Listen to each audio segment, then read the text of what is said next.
Previously, on Rise of the Runelords, as our heroes leave the Rusty Dragon for as they spill beer on your tabletop. I don't remember writing that. No, you didn't, strangely enough. As our heroes leave the Rusty Dragon, they make a quick stop to the newly opened area under Old Light, and to hide the pieces of the ritual that they had accumulated from the Ascended from prying eyes. After casting an arcane lock spell, thank you, young man, with the easy-to-remember password of Tyrannosaurus Rex Stomach. Simple. After leaving the Crown's guards to watch over the entrance, the group finally visits Broderick Quink. The elderly scholar welcomes them into his study, and the conversation quickly turns into questions of ancient Thassalon, red wizards, and the thought on destroying ancient artifacts. Learning that he had already destroyed one of the pieces needed for the ritual and was on his way to destroying the second, the party was quite pleased.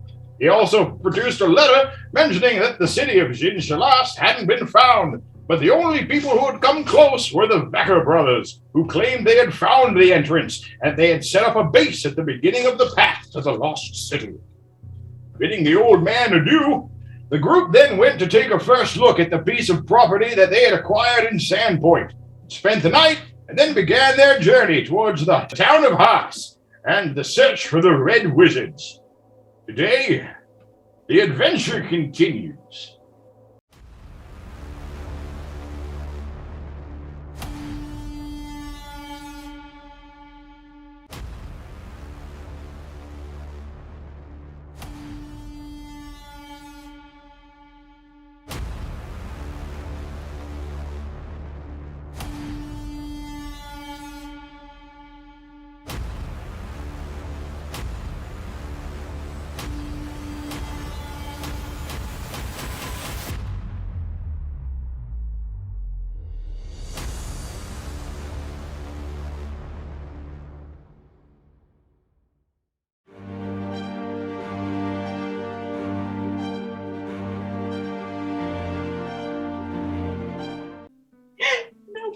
All right, so when we left off, everybody was on top of Dwayne, and the town of Hars was just beginning to come into view. It had been a week-long trip. So at this point, there would be, I wrote it down, 3 days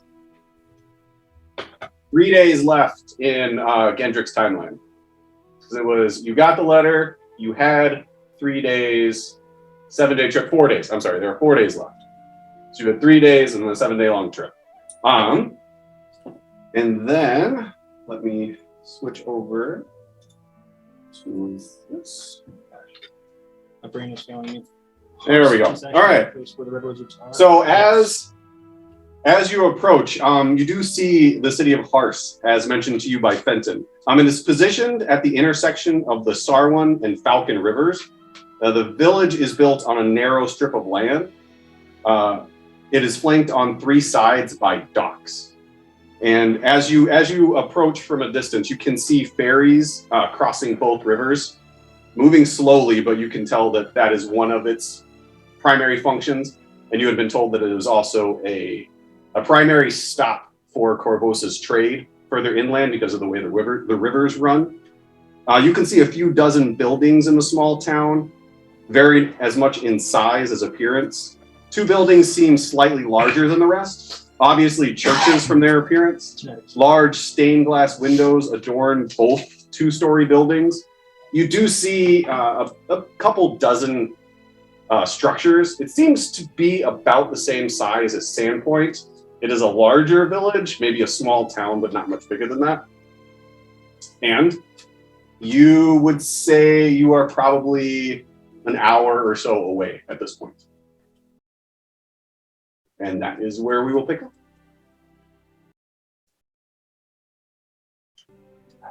I will give a, kind of mumbled running description of what we're, approaching to my Dorfrito. Keep her in the loop. It was important.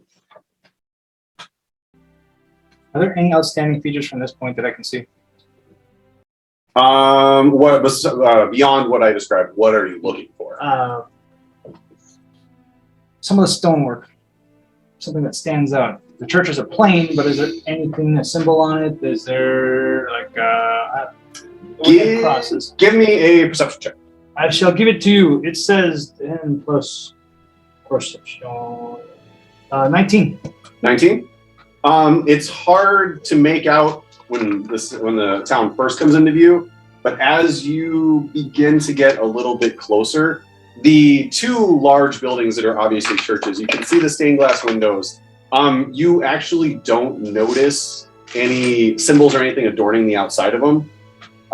You can tell by the way the front doorways are that there is small signs on top of both of them, but with the distance you're at, you wouldn't really be able to read what's on the signs until you are within the town proper. Out of curiosity, how many churches are there in Sandfly?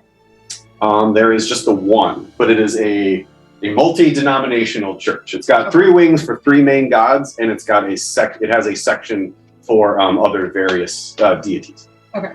Just to keep the mood light for the dwarf Rito, Tarnan will message her and describe the stained glass windows and the signs, and then say, you know what, just for fun, why don't you ask Tanishi what the signs say and see if she picks up that you already saw the signs. Because you're in a dwarf Rito, there's no way you could see the signs, so how would you know to ask about them?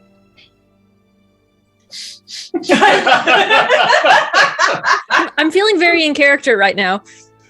She shouts, "What?" at the top of her lungs from inside of the burrito.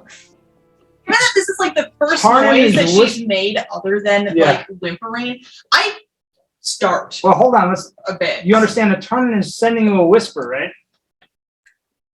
At no point has Grelda completely understood what that meant. Tarnan is using a spell that whispers directly into your mind, so you hear very clearly him describe the stonework that he can see, the glass that he can see on the church, and the fact that there are signs on or by this church, and then suggested, why don't you pick on Sanishi a little and ask her what the signs say and see if she notices that you're already hearing about the signs, and let her wonder how it is you're knowing about the signs from within inside your little cocoon. What? Perfect. Do you only like hear, like, I guess what level of effort do I have to put into for you to get any sense of what's going on inside my head, inside Grelda's head? As if you just wanted to respond to me. If you wanted to voice it back to me. It's not hard, but I don't get to like hear your random thoughts unless you intend for me to hear your random thoughts. There's going to be a very, very long pause, and then she'll say, "Nope," again, really loudly, out loud, through the burrito. My humor is lost on you people. It's terrible. Meanwhile, Tartan will whisper over to Geisen and Gendrick, one after the other, in that sequence. Any suggestions on how to go about finding the wizards, catching them off guard, and wiping them out before we're seen? Out of character, didn't we hear about there's like a building with some portals underneath it or something? Yes. Was it a church? It was. The Chapel of Gunador.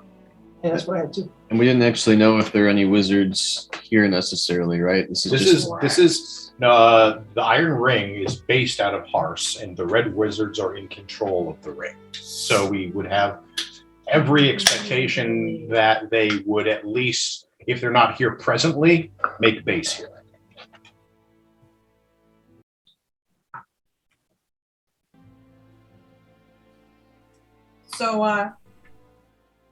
So I mean, like at this point, like We should probably land sooner than agreed. later. Yes, yeah. If we can see them this well. Grelda shouts yes from within the burrito.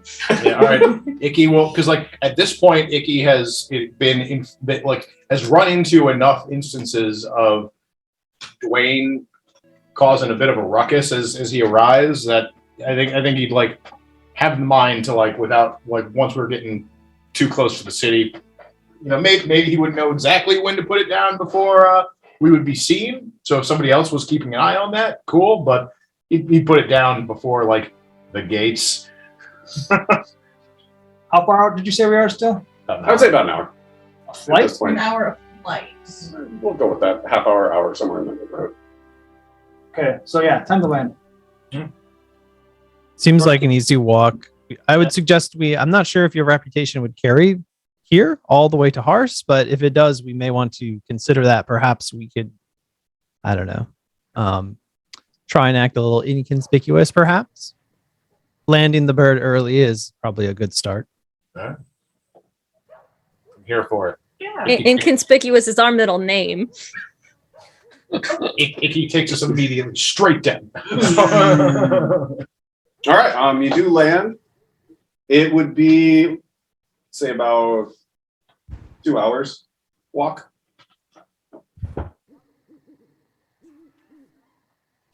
Icky.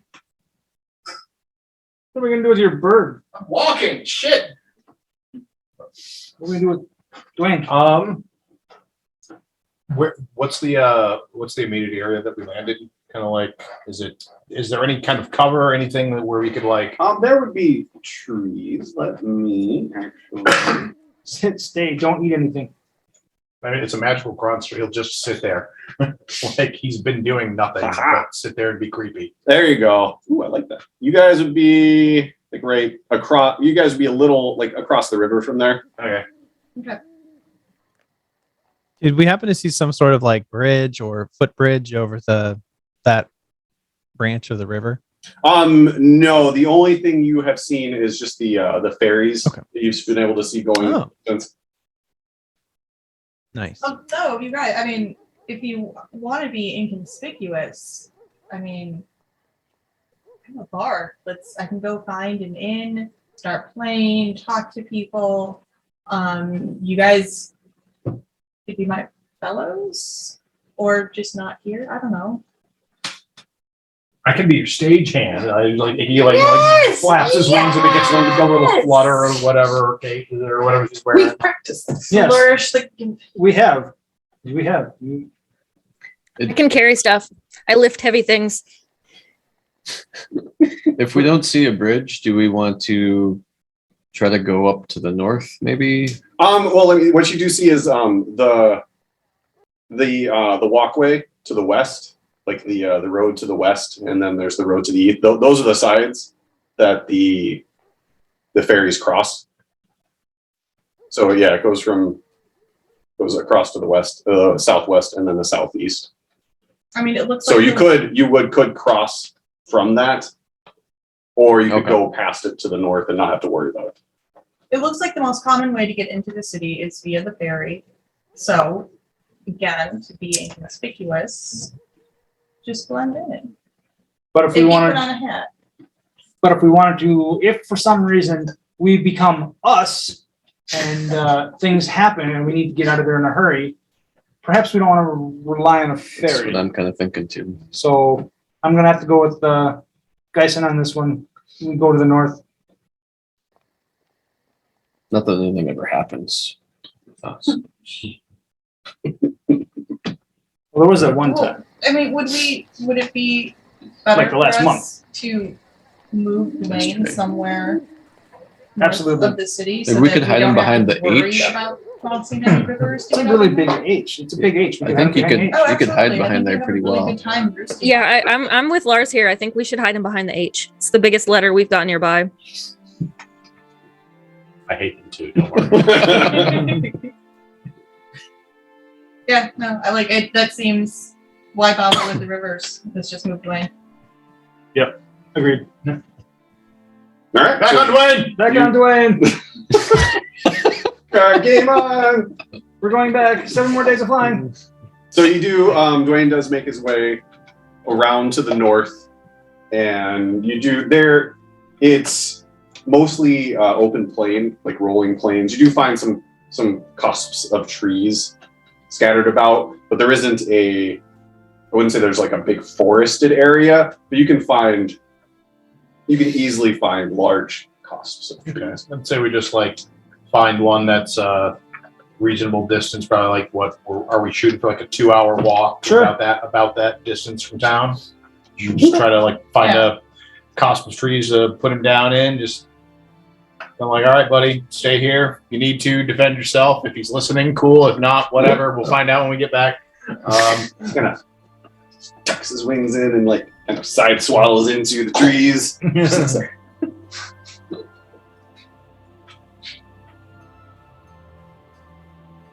All right. Inconspicuous. That's us. Everywhere we go, no one notices a damn thing. We're good. So we're leaving one of the giant birds behind. Yes, that's true, Shinichi. We are. From what we could tell, were the churches near the entrance, the northern entrance, or They were. One was probably a quarter of the way into the town from the north, and the other one was further on the southwest, closer to the river. Well, do we want to start with churches, or do we want to start with talking to people, or do we want to split up and do both? I think we should start with bars. Armin? What do you think? Captain? Are you We already know which bar we're gonna walking go to. as you're having this conversation? Yes. Okay, so I'll make sure. Well, we already know we need to go to a specific church. What time of day is it again? Right now, I'm trying to remember. It would be, I would say, like just afternoon, say 1 o'clock, if I'm remembering correctly from my timings. That conversation that Tarnan had with Fenton, and then which you conveyed to us, would that have been like the first time that any of us have heard of the god Gunador, the not real god? Yes. I just wonder if Gunador is so uncommon. If we just walk into towns and we're like, "Hey, anybody know where the Chapel of Gunador is?" Maybe it'll be like, "Y'all narcs." I mean, Well, we know it's a very plain building. We got a description of what this place looks like. All right. and there are only 2 churches, so if we Alright. guessed wrong. well, Cool. it's probably, if it's a plain building, it's probably not one of the 2 churches that we saw from an hour out on Bird. Wait, they were Said it's a both church. stained glass windows and stuff. Yes, there were stained glass windows on both. Doesn't sound very plain. Yeah, no, I mean, is it plain, or is it plain for a church plain? Because those are kind of 2 different. Oh my god. Or maybe it was Yeah, a my plains. Like we're kind of in a plain area, so it's like a plains church. Maybe it looks like it could transform into a plane. And is it an airship church? It's Starscream. That feeling you're getting right now?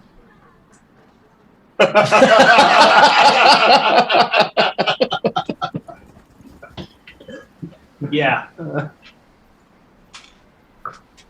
All the time. For the record, that is why Yeah. you are covering your eyes.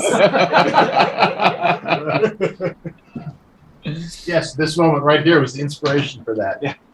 Excellent foresight. Excellent foresight. I say we go try the church first. Okay, What did you say, can Matt? we do that, Gendrick? That's Gendrick chatted, "Hello, fellow cultists." yeah. That's very on brand, but we'll see. I think, it seems like visitors, it may be something visitors coming to the town might check out anyway. So hey, why not? Well, and Gendrick, would they be possibly expecting you in any regard, or be on the lookout for you, since you are supposed to? I don't believe they would be expecting me. However, I feel like those in their employ, I wouldn't expect them to know my face. I wouldn't expect the Red Wizards to say draw posters of me and Okay. put them up in town. So I don't Okay. expect that. But I don't know how many gray-skinned, orange-haired ASMR accompanied by a robot they expect to see in this town. Okay. To be fair, it's like saying, nobody has a picture of Icky. Oh, it's the Aarakocra. Like, they're gonna know. is the only cool we got. All right. I'm going to attach a pair of sticks to the robot, and now he's a miniature wagon.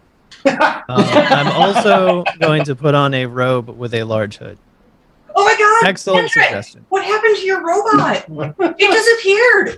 We have a wagon now. Where's the commission? Thank you, love. Thank you so much.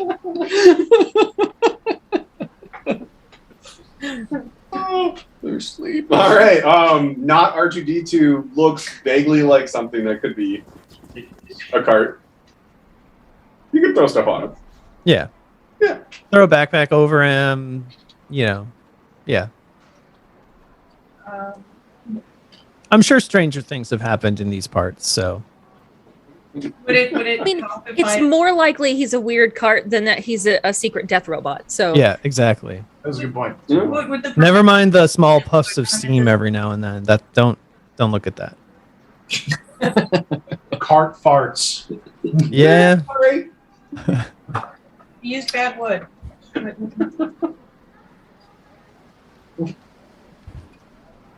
I've got to go to your village just once.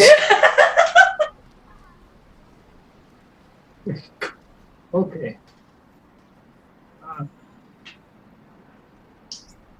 Yeah, I got nothing that'll help. I mean, I can make myself look like whatever I want, but not so much for you guys. I mean, it doesn't, looking around at the group, it doesn't seem like anyone's wearing a uniform or some kind of official, outfit for the group here. So I feel like we'd more or less pass as travelers. Question for you. Minor Sure. illusion. I can only do a 5-foot cube. Can the 5-foot cube be something that moves around, or is it just a stationary? What's the duration on it? A minute. Oh, look. But it's a cantrip, so I could keep. Continuing to cast it. Nice. And not trip while doing it. No guarantees. Yeah, you can. Acrobatics check. That's a huge Sounds.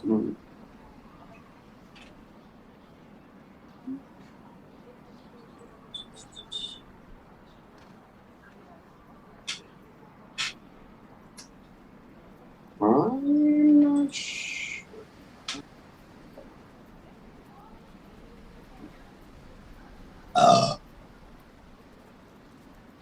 Let me check something. Real quick. Spin the robot.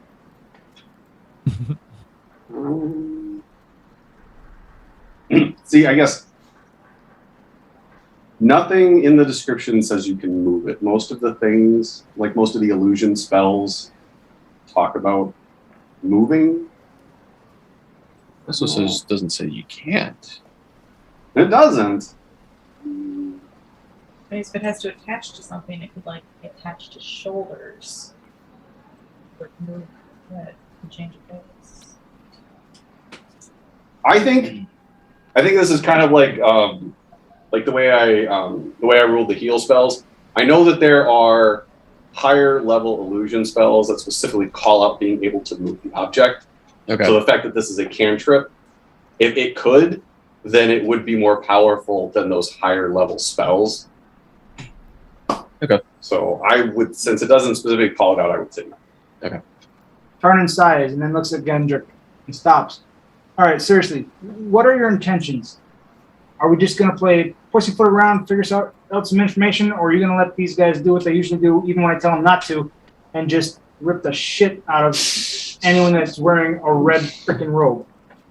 I feel like that's an appropriate Very well, response. Sometimes- Maybe let's just spend an hour getting the lay of the land, and then let's see what happens from there. I think that's asking, more than, I think that's appropriate. I don't know if there's any better way to do things. Okay. The reason I ask is we're kind of overthinking things again. Let's just walk in and see what happens, and if Yeah. be on the ready And if it's time to lay it the smacketh down, then let's do so. But if we can talk, gain some more information, see what we're going to go look after next, more information is always better. But if you feel threatened in any way, go ahead and take them out. I mean, right now we're more worried about information getting out and them taking out your family, correct? Yes, that's a fair assumption. We should ensure we're aware of what's at stake here, and I think. Okay. Yeah. Turn to start walking back into town. Oh yeah. All right. Sure.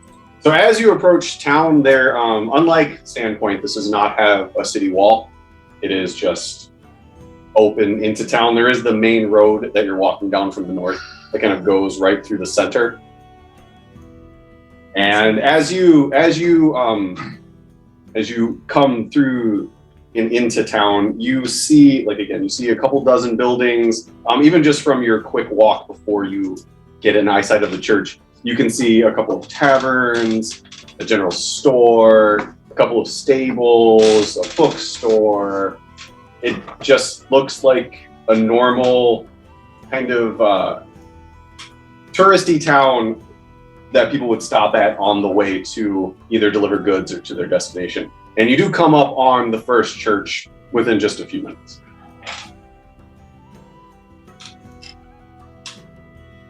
What's it look like? Is there a name on it? Yes. So it is stained glass windows. There are no images in the stained glass windows. They are just different colors, different shades. As you come around to the front, there is a pair of very large wooden doors that are pushed open inward, and on the top, right above the doors, it does say the Church of Our Noble Guedador. I hope they don't have a fire here during the service. Let's open inward. Grab it now. Maybe that's why they left them open. That makes sense. John. Turn will walk in. Okay. Then I'll start over with the description of the church. So as you enter the church, it is a rectangular building away from you. It's about 120 feet long. There are pews running. There are a set of pews, one on each side, running down. There are approximately 10 on each side. It is well lit between the stained glass windows and a trio of sconces on each side. You do see there is a slight curved section directly opposite of the door that angles out just a little bit with a trio of stained glass windows on that. There is also an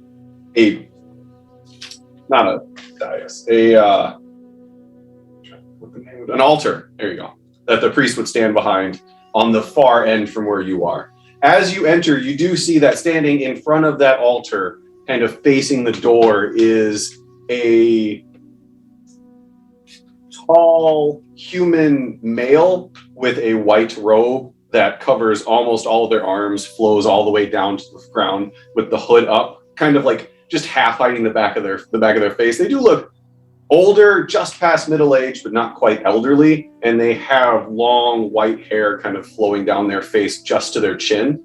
And then as you step a couple of steps further, you do notice that there are other people in the chapel with you. There is a man on a pew to your left, leaning forward, and you do hear some whispers as he seems to be talking to himself. And then on the opposite side, right in the very front, near the priest, there is another larger man, kind of leaning back with a book open in front of him.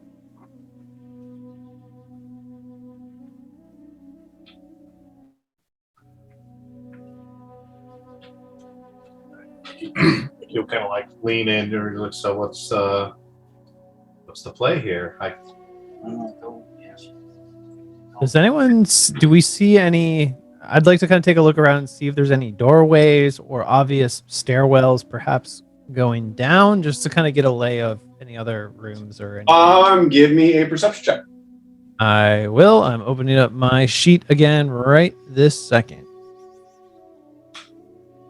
Tarnik continues to Icky, in a hushed tone, obviously. I thought we'd be asked where we're from, and I was simply going to speak up and say that we're coming down from Turtleback Ferry after the flood. Just taking our sweet time this direction. We've never seen this deity before, and stopped out of curiosity. Do we even know what deity this chapel's for? It says it on the door. Yeah, something with a G. I don't know. I rolled a 6. 6. Gonna do it. You do notice there is towards the other end of the chapel on your right-hand side. There does seem to be another door. From the general shape of the building, it actually does look like it leads outside. It is a smaller door, but that seems to be the only other entrance or exit. There does not seem to be any stairs or anything like that. Okay. Actually, since you're inside, What was the name of the deity on the sign? Wenador. I was I was mispronouncing it. I thought it was gonna. Gunador. Ah! Okay, it is gonna do it. Okay. Oh, it It is is the gonna same one. Okay. Yes. All right. Big, There you go. Thank God. All right, and as you do come up, the priest, his head was a little lowered, and he does raise his gaze, see you, put his hands together so his sleeves kind of cover each other, and begin to make his way towards you. Wait patiently. As you wish to. How does his robe move? Is it like flowy and floaty, catches breeze nice, or does it like hang pretty heavy? Give me a perception check. Stop that shit. Check for weapon bulges. I would like to check him for bulges. Hey, father, got any bulges in there? 8. 8? Seems to move the way you'd expect a normal rope to move. And as he approaches you, he tilts his head down. I would like to welcome you to the Church of our deity Gwenador. Gunador. Sorry. I was just checking. I wanted to No. make sure. Priest I wasn't was not sure. trying to give you harassment. Priest doesn't know. No. It's his first day. Gunador. Sorry. Okay. Welcome you to the Chapel of Gunador. Always nice to see wanderers here. What brings you to our fine establishment? As you said, Father, we're find ourselves kind of trying to pick up a new place to be. I don't know if your news has traveled far enough yet, but Turtleback Ferry suffered a bit of a catastrophe and kind of been traveling pretty much nonstop since. We find ourselves here. I'm not familiar with Gunador. Gunador, and yes, I have heard of the terrible tragedy that has befallen Turtleback Ferry. It is it's a good thing you made your way here. Our Gunador is the patron of lost and weary travelers, so it is a place you should be. Perhaps Gunador himself has guided your travels here. We don't have much. I have some stables behind the church that you could sleep in this evening until you're able to either move along or get yourself back on your feet if you would prefer. That would be more than gracious. Just a place to rest at this point. Would be welcome. Of course, of course. If you follow me, I'll show you to the stables. And unfortunately, we only have straw. I don't have extra blankets or anything, but to be a place you can rest while you figure out what your next step will be. Thank you. Yes. Please follow me. And then he turns and he makes his way to that side door, walking at a normal pace. Stabby. I'm curious how sincere he seems in his belief. Give me a. Why am I drawing a blank on what kind of check that would be? Insight check. Deception check. Sleight of hand check. 5. Oh. 5? So sincere. I mean, you don't notice anything that would be off. Sunisi asks if you can sign up. So as he makes his way to the side door, this one does open out. So he pulls the lock. It is bolted, so he pulls the bolt in, pushes the door out, and then you follow him out into the sunlight of the afternoon. He does make his way around the corner, and in the back there is a small stables. It's room enough for maybe 4 horses, and there is a couple of piles of hay. And he stops, turns, waits for everybody to come, and then just puts his hand out. I'm sorry, this is all we have for now. Tarnan is taking note of his manner, his voice, his demeanor, his look. Hey, it looks pretty good to me. Out of character, Tarnan is planning something. I mean, wouldn't it be great to be walking around just like him? Anyway, Tarnan fishes around and makes a big deal out of sorting through a few copper and finding a silver and says, "We don't have a lot. Will this work?" Oh, if you're in as dire straits as you say, you should probably keep that for yourself. I'm sure the 6 of you would have more use of it than we would. We get enough patronage from those who can afford to let it go. If you are in the straits you're in, you will need it. Is she really making those faces right now? Yes. Damn it. Tarnan whispers to Sanishi, "Don't you dare. This is a play. We are not really poor. We are not about to give him money. Just let it slide." Can I just say, you have to tell Sanishi we're not really poor, but we literally have probably like 100 pounds of gold between us. Well, that's why I'm so confused, because like that money, what the fuck is going on? We're playing the part. Oh. Thank you, Father. Are there other services all evening? No. We only have services once a week, and it's more of a group discussion as opposed to what you might consider a normal preaching. Gunador is more of a patron than a deity. So we are here to help those lost and weary travelers. I am here to speak with anybody who needs guidance in their way, but not the kind of normal mass you might expect. Fair enough. I'm guessing messages to Tarnan. Maybe ask something about who the benefactors that are donating are. Tarnan quickly responds, "How do I ask that in a polite conversation that doesn't seem odd?" You're welcome if you have an idea. Thank you again, Father.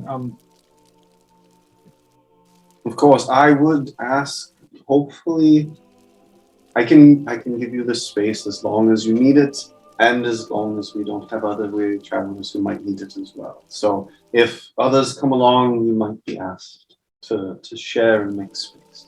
That's more than fair. I'm not planning on staying here for more than a few days at most. So just a chance to see what's going on and gather ourselves and maybe come up with a better plan. Of course. We usually close the church's doors at sundown. I myself do sleep in the church proper. So if you do need anything, just knock on the doors and I will come answer. Otherwise, good luck finding your way. Thank you again. And he nods and turns around and One last thing, Father. yes. Since you're letting us keep the silver, is there a place we might find a bite to eat? Your best bets would probably be one of the 2 taverns in town. There's the Elf Song Tavern, which caters more towards meals and friendly conversation. And then there's the Whistling Pig, which would be more of an entertaining tavern. So it depends on what you're in the mood for. Do they allow Tarnan kind of motions to her? Do they allow others to try their hand at entertaining and maybe earn a few coin? That would be up to whoever is running the establishment that evening. I make it a point not to go searching for those lost souls. They need to come to us. Okay. That seems fair. Thank you, Father. Again. Of course. I wish you all good luck on your travels, and may you get back on your feet. And he nods and turns around and makes his way back. If they're in a tavern in a city, how are they lost? Maybe they lost in a different way. Maybe they've lost something and they've come here to find it. Maybe they lost an object and think that they can find it here with someone who saw it last. Maybe. So you're saying everyone's looking for this lost city?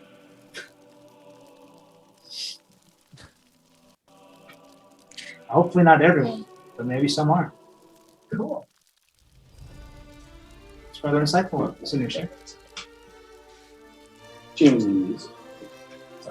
So Grelda starts examining the straw and kicking it around and looking for like old horse apples or anything like that. Like, does it seem like it's pretty clean straw, relatively fresh, super old?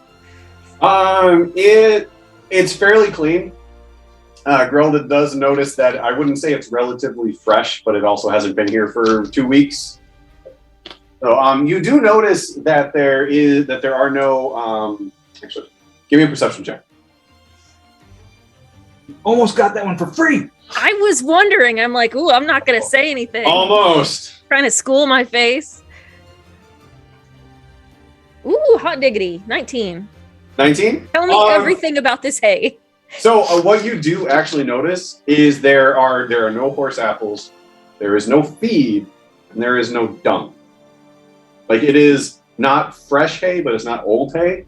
But Grelda does notice that there doesn't seem to be any sign that there has been horses here in the recent past.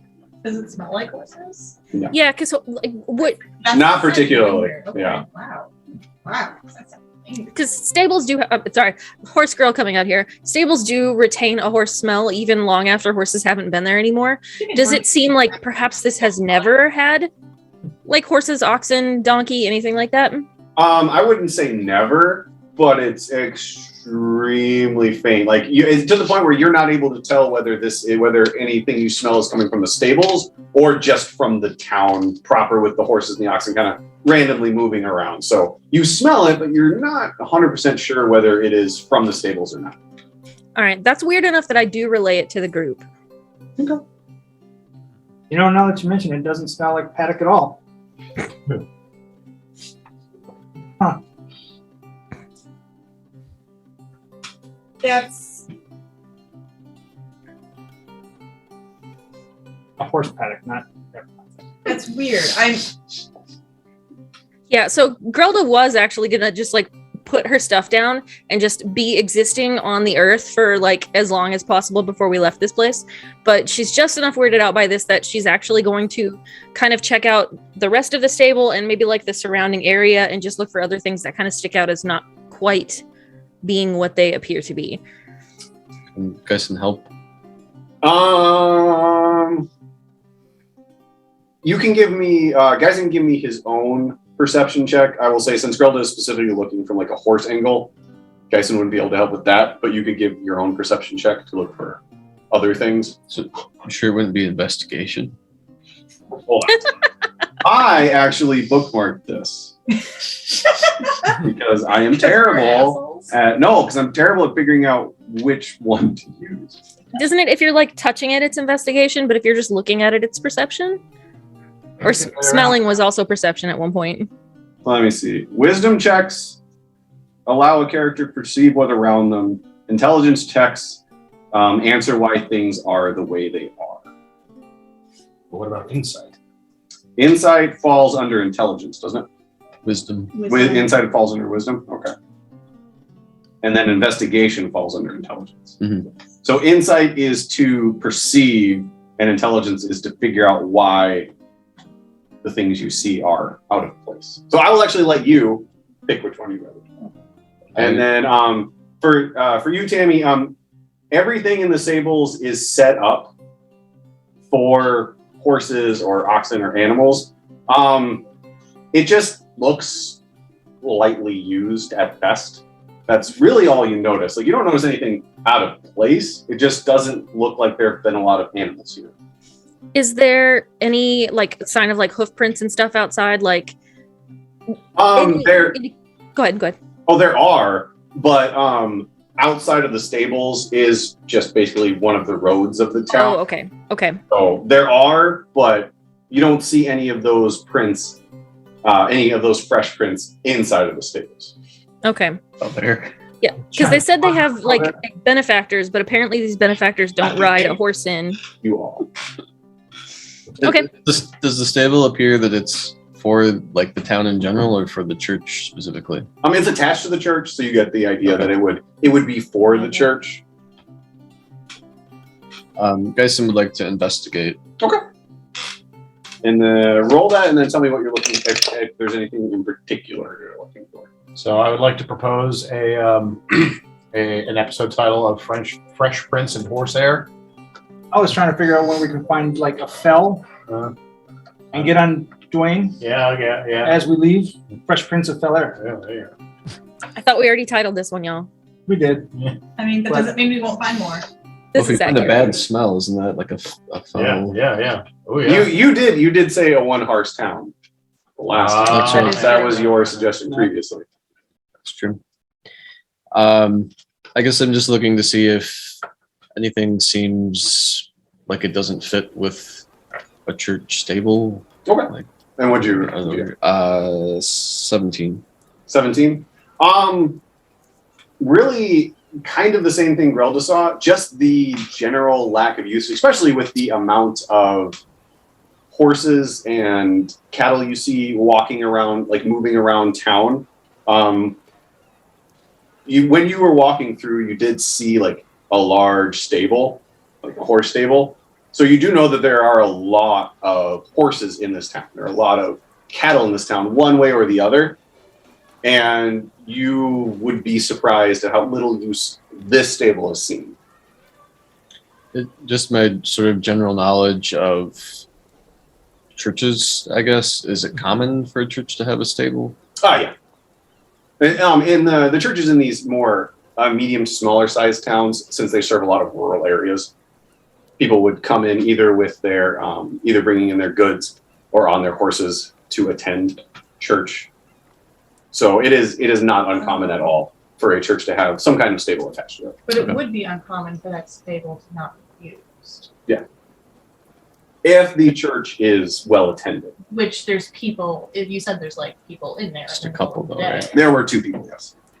Oh, 2 people, including the priest and the Judas? Yes, agreement? there was the priest. There was a gentleman on the left as soon as you walked in, and there was a gentleman on the front right pew. Which one was talking to itself? The one immediately to your left when you walked in that was kind of leaned forward, and you heard murmurs from him. Father's out So- of earshot now, as far as I can tell. He is back inside, yes. So All right, here's what I got so far on. Go ahead. I was gonna say, so this obviously isn't used much. If this church is really a front, that would make sense. Well, here's what I got so far. I've took a pretty good mental image of what this guy looks like. He told us quite politely when the church will be closed. I say I pick the lock, go inside. I disguise myself as him. Sanishi gently takes him outside quietly, not intending to kill him, brings him here, finds him, ties him, and then we have free reign, and I can walk forward in through the doors first, looking like the father. And we are already got information that what we're looking for is beneath the But- my main concern with that is if it's in order to fool other people, his hood doesn't even cover his face. So anybody that's from this town is going to immediately know that you're not. I was intending to disguise my entire body.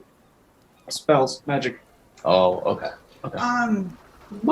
My question on this, But I'd only have 10 minutes.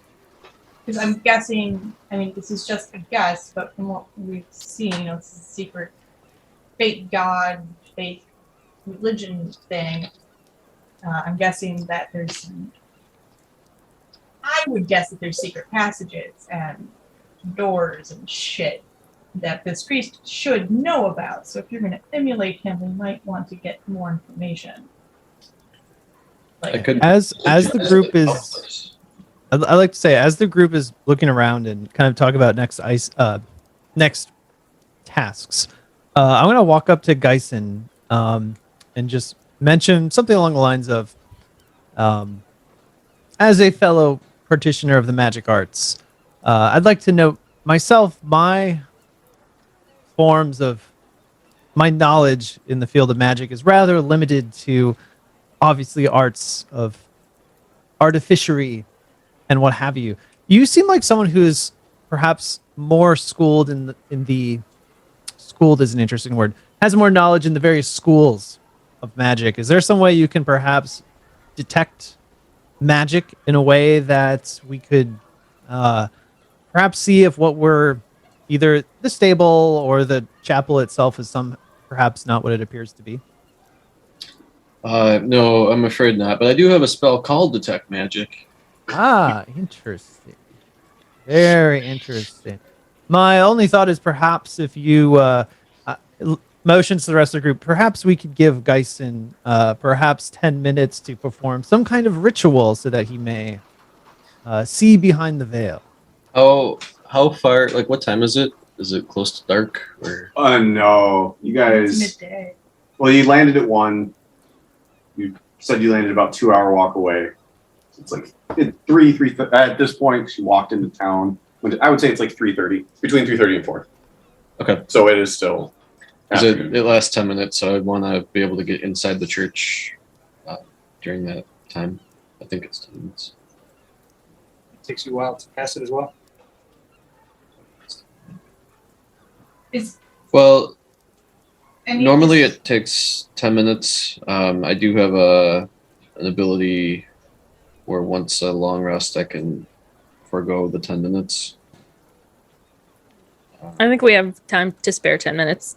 But yeah, I guess we're not really in a hurry. So Well, and Yeah. Gendrick I mean- did this kind of while we were doing all this other nonsense. Oh, I guess you were helping with the other nonsense, though. Yeah, I was That's gonna say we probably are legitimately staying the night in the stable unless we determine that to be a bad idea. So some of us are probably just putting our bags down and whatnot. Make him check out the minibar. My only concern with it is it's limited by it can't go through things very well. So like a foot of stone. So to know if there's magic inside the church, it need to be inside the church. But if there's like, tunnels underneath the church, I might not be able to sense the magic in those because the stone floor or whatever. But it's worth a try. So yeah, unless there's any objection, Geisen goes and sits down in the stable and starts concentrating on detect magic. Okay.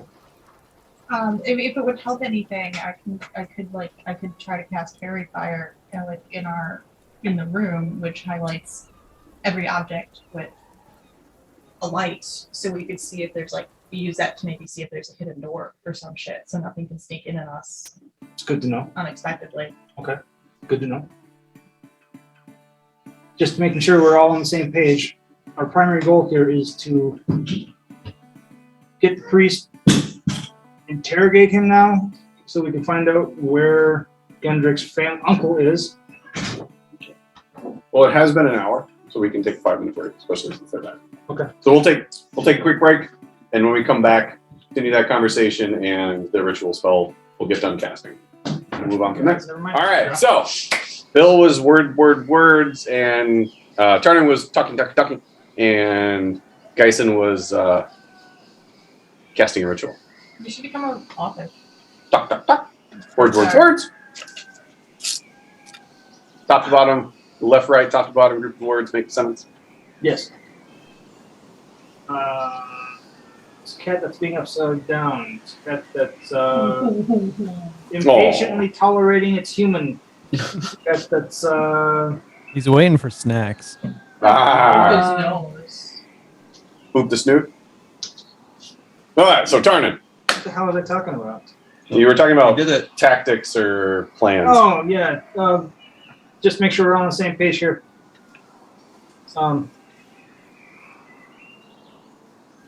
We want to get information about where Gendrick's uncle is to save his uncle's life. If we don't feel we can get information, then we need to take out all of the Red Wizards to make sure that Gendrick's uncle isn't taken out.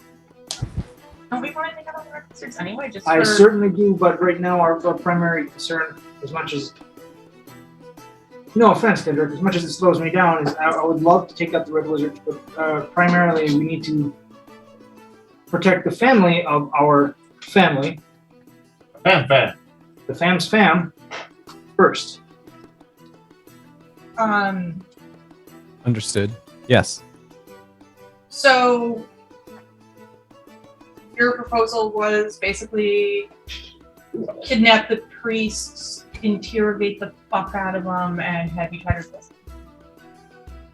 And then we go inside, and we know that what we're looking for, or at least what we think we're looking for, is there's an undercroft below the altar. Yeah, that I have people can find me a little intimidating.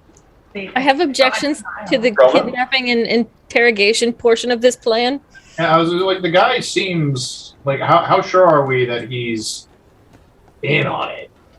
Not Because at all. He could just be like, a dude who should be a false god. You raise an interesting question. Either he is a man of his deity, and you would think he perhaps would be willing to help us, or he's in league with the Red Wizards or one of their associates. So do you suggest that we simply ask him, hey, are you aware this is going on? It's in your church. It's supposedly right beneath your altar, and hope that he decides to play nice? And if he doesn't, I mean, I have no intention of, as far as I'm concerned, until we know for sure that he's actually part of this, I seriously was good with just wrapping him up, tying him up, gagging him, leaving him in the hay. Oh, I think we should try to get information out of them Okay. first. I mean, that he worships a false god. I mean, is it like? I don't think enough people believe in this god enough to affirm to. He didn't even call it a god. yeah, he did specifically say he's more of a patron. Well, more of a patron than a deity. But still did call him a I deity. just want to point out we don't really have any interrogation techniques that aren't extreme. We do. I'm intimidating. No, Geisen. I can intimidate without hurting. I just suggested that the other guy help us, and he helped us. I don't. Well, then I would suggest we suggest to this person as well, since we have no reason to believe that they're an enemy. And even if they are, I'd rather just kill them than torture them. Okay, but if we do kill him, let's try to not get blood on that cloak, because I don't have a wipe on yet. Priorities. Important. If we get blood on it, I'll clean it for you. Thank you, Cat. You're welcome. On the premise that you do your very best to never let me see that purple piece of the one that you collected earlier from someone else. Well, I'm contemplating maybe combining a couple so I can have the super multicolored possible stripe cloak that has like the most movement and flourishability of any cloak anyone's ever seen. You're gonna make a cloak of many colors. Technically.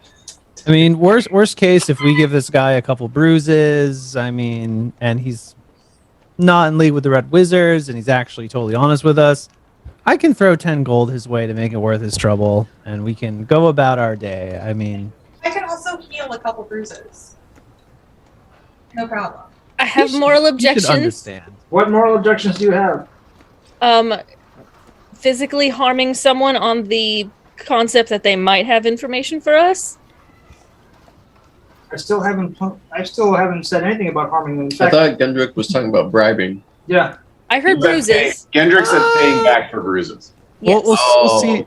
Well, Yeah. So if someone tied me up, I would be a little upset. If someone threw some gold my way to perhaps improve my chapel, if I had one, maybe I would not be as upset. But if we're gonna throw 10 gold his way anyway, why tie him up first? Simply because while we're down doing whatever we have to do in the basement of his establishment that he may or may not know about, we don't want him coming in behind us with whatever trickery he does have. If we're stripping him of his robe and putting his robe on Garin, it would be a little bit embarrassing. I don't need it. I'm just saying, Grelda canonically has issues. This is the reason Grelda almost left in the first place. Because Yes. True. So the fact that we're having this conversation again is not making her very thrilled. Well, Just an option. Not saying we have to pursue it. If he is indeed living by himself in the chapel at night, we could knock on his door and tell him we have to see the basement. Again, We can see what happens after that. No one has to get hurt. It's either a dusty old broom closet of a chapel basement with some pieces of wood and some chairs, or something more sinister. And we can make it worth his while. No one has to get hurt here. We could also look for more information from other sources before we do these things. but I thought that was why I was queuing up the detect magic. Yeah. Mm-hmm. So that's our first. Yeah, we just kind of went straight to the whole kidnapping and yeah. I mean, we weren't going to cut off all of his It fingers. was no, for me it was get him out of the way on the off chance that he's innocent. Get him out of the way. Fingernails grow back. I mean, I would much rather tie up an innocent person to get him away from the danger than to leave him to run around and get hurt when all hell breaks loose. Grelda's having a hard time believing this based on the conversation we just had. So let's do this detect magic thing and then see if we have any other plans and go from there. I'm curious how visible the Red Wizards are in this town.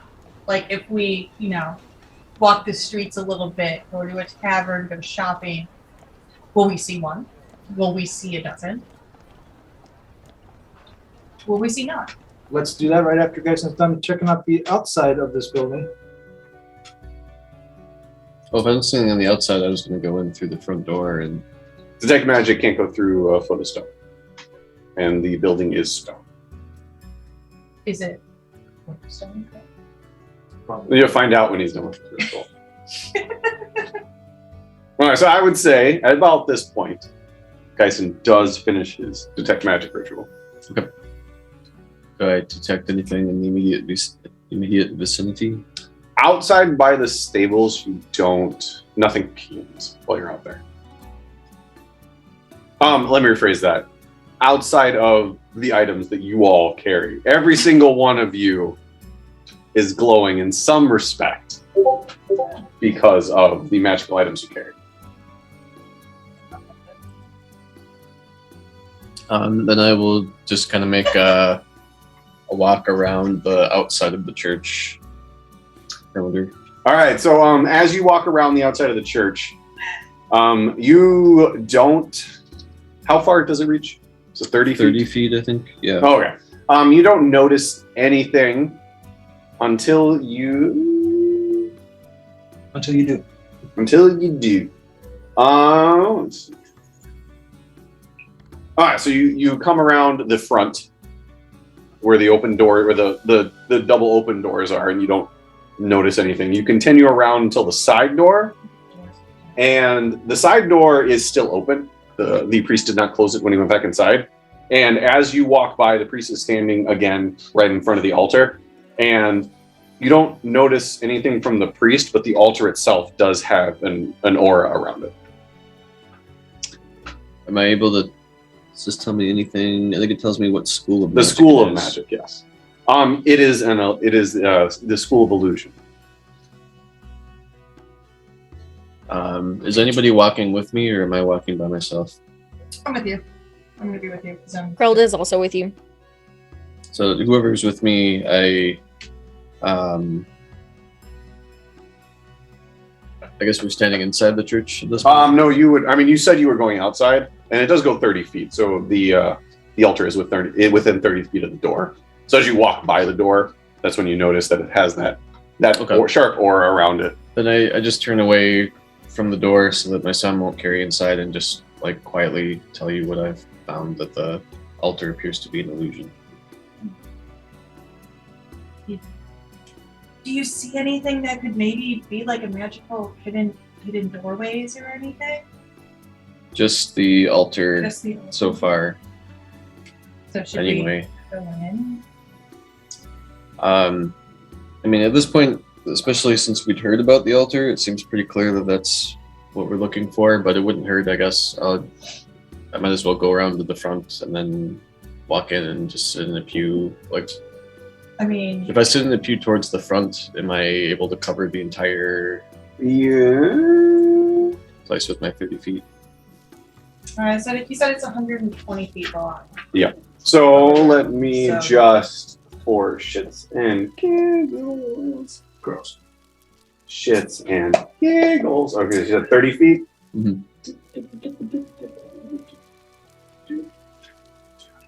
This is 30. So it depends on where you'd want to sit. I was thinking middle of it. So that'd be like sitting at that pew. Okay. So yeah, it definitely depends on where you'd want to sit. So if I sat a few pews ahead of that,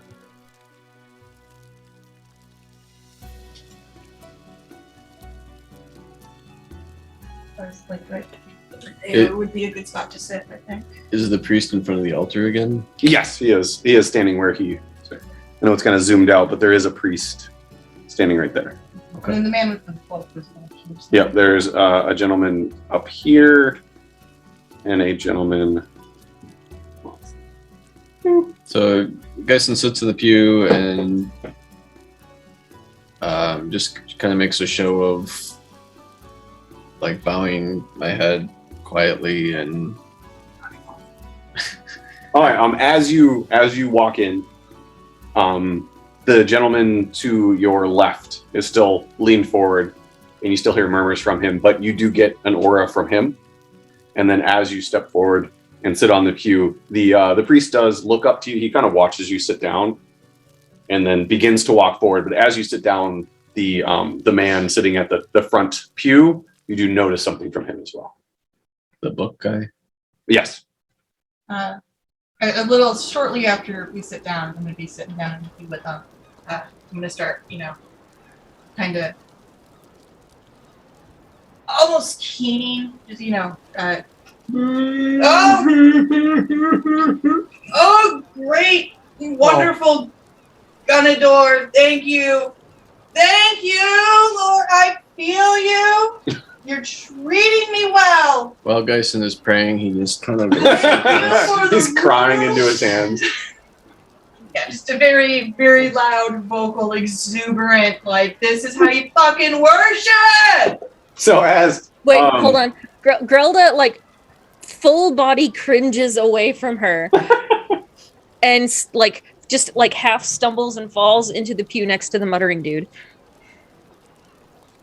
since she's part of the Pentecostal Gunador worshippers. all right, the gentleman who was mumbling, he does kind of like he stops, kind of looks at you, scoots to the edge of the pew, and continues his mumbling. The priest walks over and kind of leans down to Sunichi. I appreciate your vigor, but I would ask that if you could praise a little softer. The people who come to us usually appreciate a calm atmosphere. How's the god supposed to hear me then? Oh, Gunador is no god. He is just our patron. He helps us when we can, or when he can. So I very much enjoy the enthusiasm you bring, but I would appreciate if you could just bring it down a couple of octaves. Of course, I apologize. I didn't mean to offend at all. Can you? I want to make sure I give proper thanks for everything that your patron is, doing for us. What proper way? Is there a more proper? Can you teach me about your religious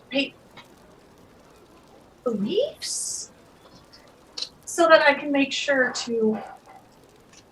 We survive on gifts given by those who, once they have found their way, come into wealth.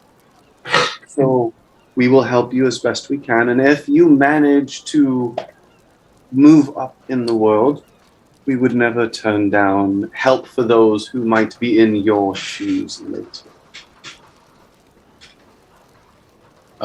Just What as way do people find? Oh, hold on. What's up? I was as I walked in, you said I got a reading from those two people where there's also illusion school. No, those were evocation. Ooh, explosion. I'm sorry. Okay, go ahead, Sneezy. Evocation. Shit. Out here. No, I think You have an outhouse. No, okay. There's one hole. I should hope so. It'd be really gross otherwise. I eat a lot of meat, especially on the road. It's a group. It's open. You can talk to each other. No, what's up? No. So you said find the way. Is there a path to start finding this way? Is this way for? Is it a toll road? Is it open for every? Anyone may find their way here that is lost or weary in need of respite, but what you do from here is up to you. We offer rest and respite and hope that that's enough.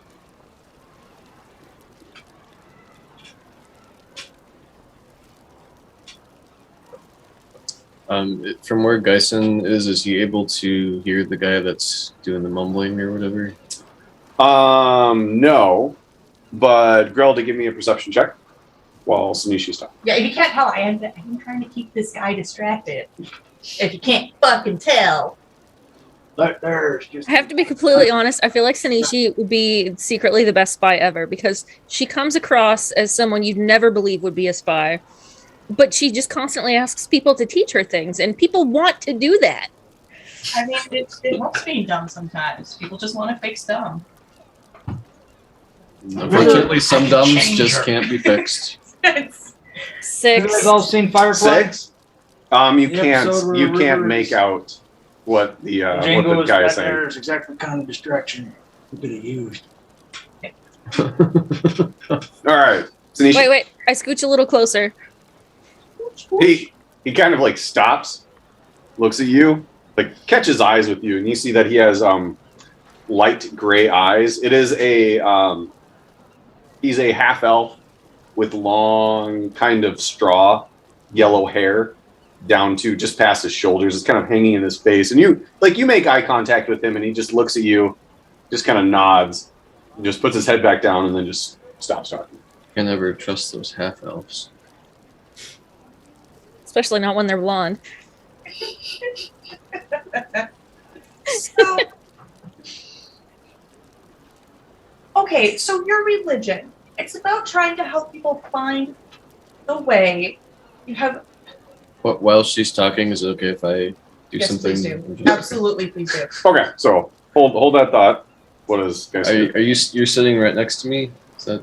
I would say she would be on the end of the pew next to like the middle aisle, and that's where the priest is. And Geisen gets up and goes around the outside towards the front, Okay. around the pews, and then just tries to see if the priest is watching him or the book guy What was the book guy doing again? He's just like reading a book. He was kind of leaned back, and he had a book that he was just. Give me a perception check. I mean investigation. No, I mean perception.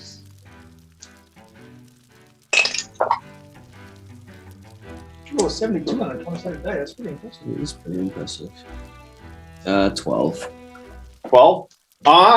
You do notice the priest kind of, as best he can, kind of like shifts to keep you within his eyesight while he's talking to Sanishi. And as you get past too far, he actually pushes his hood back the rest of the way. But you don't notice anything from the gentleman reading the book. He's just reading the book. I get the feeling that he pushed the hood down to get more like peripheral vision, or that would be one of the things that would happen. You aren't 100%. You just saw that it happened. You're not 100% sure as to the reasoning behind it. so Geisen intentionally steps past where he would be able to just see from where he is, Okay. and then tries to notice if he turns. He continues to shift enough to where that he is not. He is still within his conversation with Sanishi, and he stops shifting as soon as he gets to the point where he would, like, kind of have her out of his main line of sight. So he gets most of the way, but once you get about halfway past the altar, he stops. Is the altar within, as far as I can tell, within his view? Like I said, I would say the southern half of the altar would be, but if you were to continue past that, it would be a bit out of his view. There.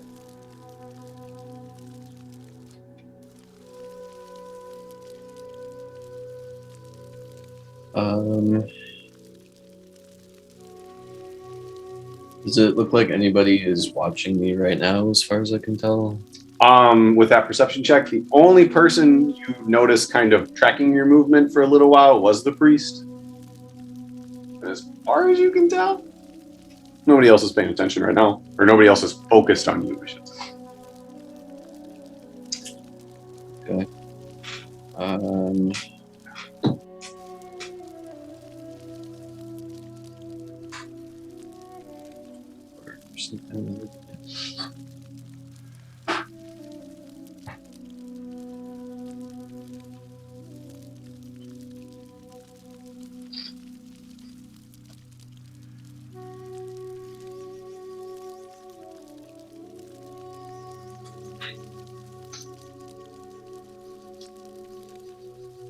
I swear I had Misty Step. Definitely did have Misty Step.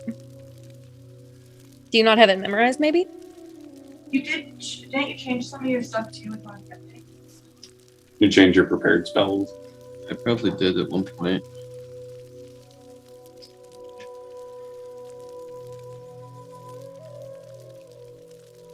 Oh, I swear I had that. While he looks that up, may I RP a little bit? Absolutely. All right. So Grelda, noticing that she's creeped out, the creepy dude, feels a little bit proud of that. That's like that's an impressive thing. Does sort of look at him and go, sorry, like as though that was the point of her scooching closer. Like, sorry, she is with us. You would not believe how emotional a half orc can be. And then she pulls out one of her wine skins, or beer cider skins, and says, we have a half elf in our party and he really likes this. It's not the apple one because I'm out of the apple one, but it is one of my original ones that I made. And she offers it to him. He tilts his head slightly just so you can see one of his eyes. It's still, his hair is hanging down, kind of covering it a little bit though. And he just holds up his hand. Thank you, but I never touch the stuff. And then puts his hand back down and just puts his head back down. All right. She puts the skin away and pulls out a muffin. He pauses for a second, and then you see his head turn a little bit again. And And then his head turns a little more and he looks at you. Again, thank you, but I'll pass. I was waiting for him to say he never touches the stuff about a muffin. Me too. It's like, man, he's inhuman. Have you ever heard of celiac? All right. She nods and then scooches back to give him a little bit more space. Since guys can help you think about guys and stuff. So I do have it in my spellbook, and I don't have it prepared, but I intended to. Can I swap it with another spell the same? At this point, I would say. Okay. Because we're in the you that's what you have to do that during long rests. The questions I had that I'm asking you, who do you pray to if Ganador isn't a god and not a patron? But I see people. I wouldn't exactly call it praying, more of being introspective. Those lost and weary are trying to figure out what their next steps are, and this is a quiet and calm place to accomplish that. So this way that you're talking about, is it? I guess can you tell me more about it? I don't get it. It's different for each person. It's whatever path forward leads you to your better self. And that is something every person must look inside and discover for themselves. We offer a place to take the time to have that internal, introspective conversation, but I can't tell you what that is. Yeah, obviously I've been traveling a lot. I do feel a bit lost. Could you sit with me, Father, and help me sort out what my way might be?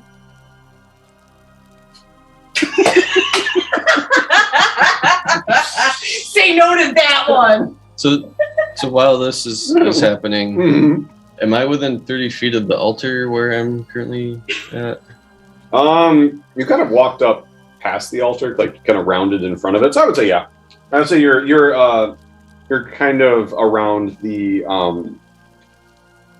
pew, the furthest forward left pew. Okay.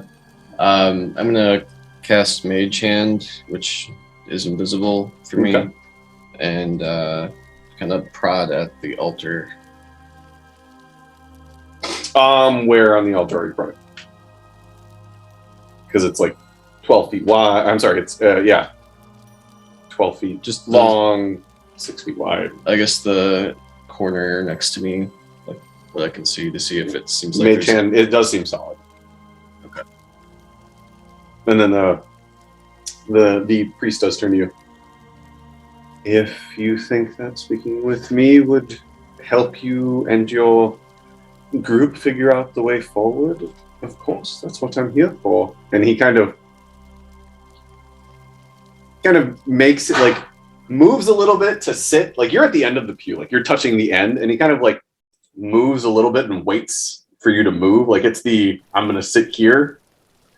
And if you don't move, then he awkwardly like kind of moves forward and scoots in front of you.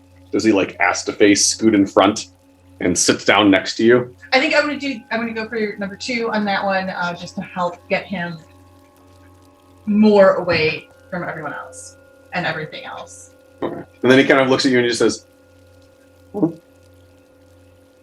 most people are on their road looking for something that they're lacking. What are you lacking in your life? And on that, pause there for a second. Relda, Geisen, anything else that you would like to do while this conversation is happening? And I will say, Icky, Gendrick, and Tarnin, it has been a good 10 minutes that they have been away. So I would say first we'll do Grelda and Geisen, and then we'll go to you guys if anything. So Grelda, anything? I assume Muttering Guy has not resumed muttering. He has not. I hate that I rolled so freaking low. Then I'm just gonna basically try and pay attention to what they're up to while looking for any animals that might be here, like doves, pigeons, rats, anything of that nature. You already did a perception check. I wasn't looking for animals at that time. No, but it was a general perception check. I would say, No, it wasn't. It was a perception check for the dude muttering. yes, but you were using your ears. Yeah. Yeah, you don't get to roll a new perception check every time. You have heard birds outside. You don't notice any birds or rodents inside. You do hear the occasional bird through the doorway, but none of them have made their way inside as of now. Okay. And then, Geisen, anything else? Geisen messages to Tarnin. If we're okay spending a night here, the altar has an illusion on it. I don't currently have the spell I need to remove the illusion, but if we spent the night here, I could come up with the spell as an option. All right. Before that happens, it's been about 10 minutes before that happens. Kendrick, Icky, Tarnin, is there anything that you would do while you were waiting, like during that 10 minutes? Yeah. About 8-9 minutes in. Okay, now that they're in there screwing around, coming up with their own ideas on how to blow stuff up. How do you feel about going and exploring that altar on our own? But you have to be extremely quiet. I can make an illusion that'll look like that back wall, and we'll walk in the door and go towards that altar at an angle, and as long as we walk slowly, I can continue to make that section of illusion look like the part that we're in. So basically we're behind a screen that looks exactly like the wall in front. And all I gotta do is kind of keep an eye on the wall that we're next to, and you guys have to be quiet, and we can get to the altar, and we could... Hold on, Geisen just messaged me something. He's telling me that the altar is an illusion and wants to wait a night. I think we just modified that slightly and wait until, if we give him the time he needs now, we can go early morning, preferably before everyone wakes up, and we can use his spell to maybe get rid of that illusion instead of me fumbling around holding up one illusion while I try to open up something underneath another illusion. Sounds like a much more sound plan. You're doubting me now? No, I'm just saying that it sounds more sound. The first one was a very sound plan, but this one far more. I didn't expect that a plan could get more sound. I'm impressed. Gendrick? Nods. During the entire 10 minutes, he has taken not R2-D2 out of cart mode. He is tightening bolts, making sure various fasteners are fastened, making sure the runes are free of dirt and inscribed properly, and just double, triple checking everything for what may come. And as Icky and Tarnin are discussing the plan, he just is basically nodding along and saying, yes, yeah, okay, yeah. Just kind of that. But more or less, 90% of his focus is just making sure, again, every bolt, every piece of brass is where it should be. Tarnin, taking note of this, pauses, says, Kendrick, are you with us on this? I mean... Yes, I'm with you. I just want to make sure that I'm ready for anything that may happen in the night. I get that.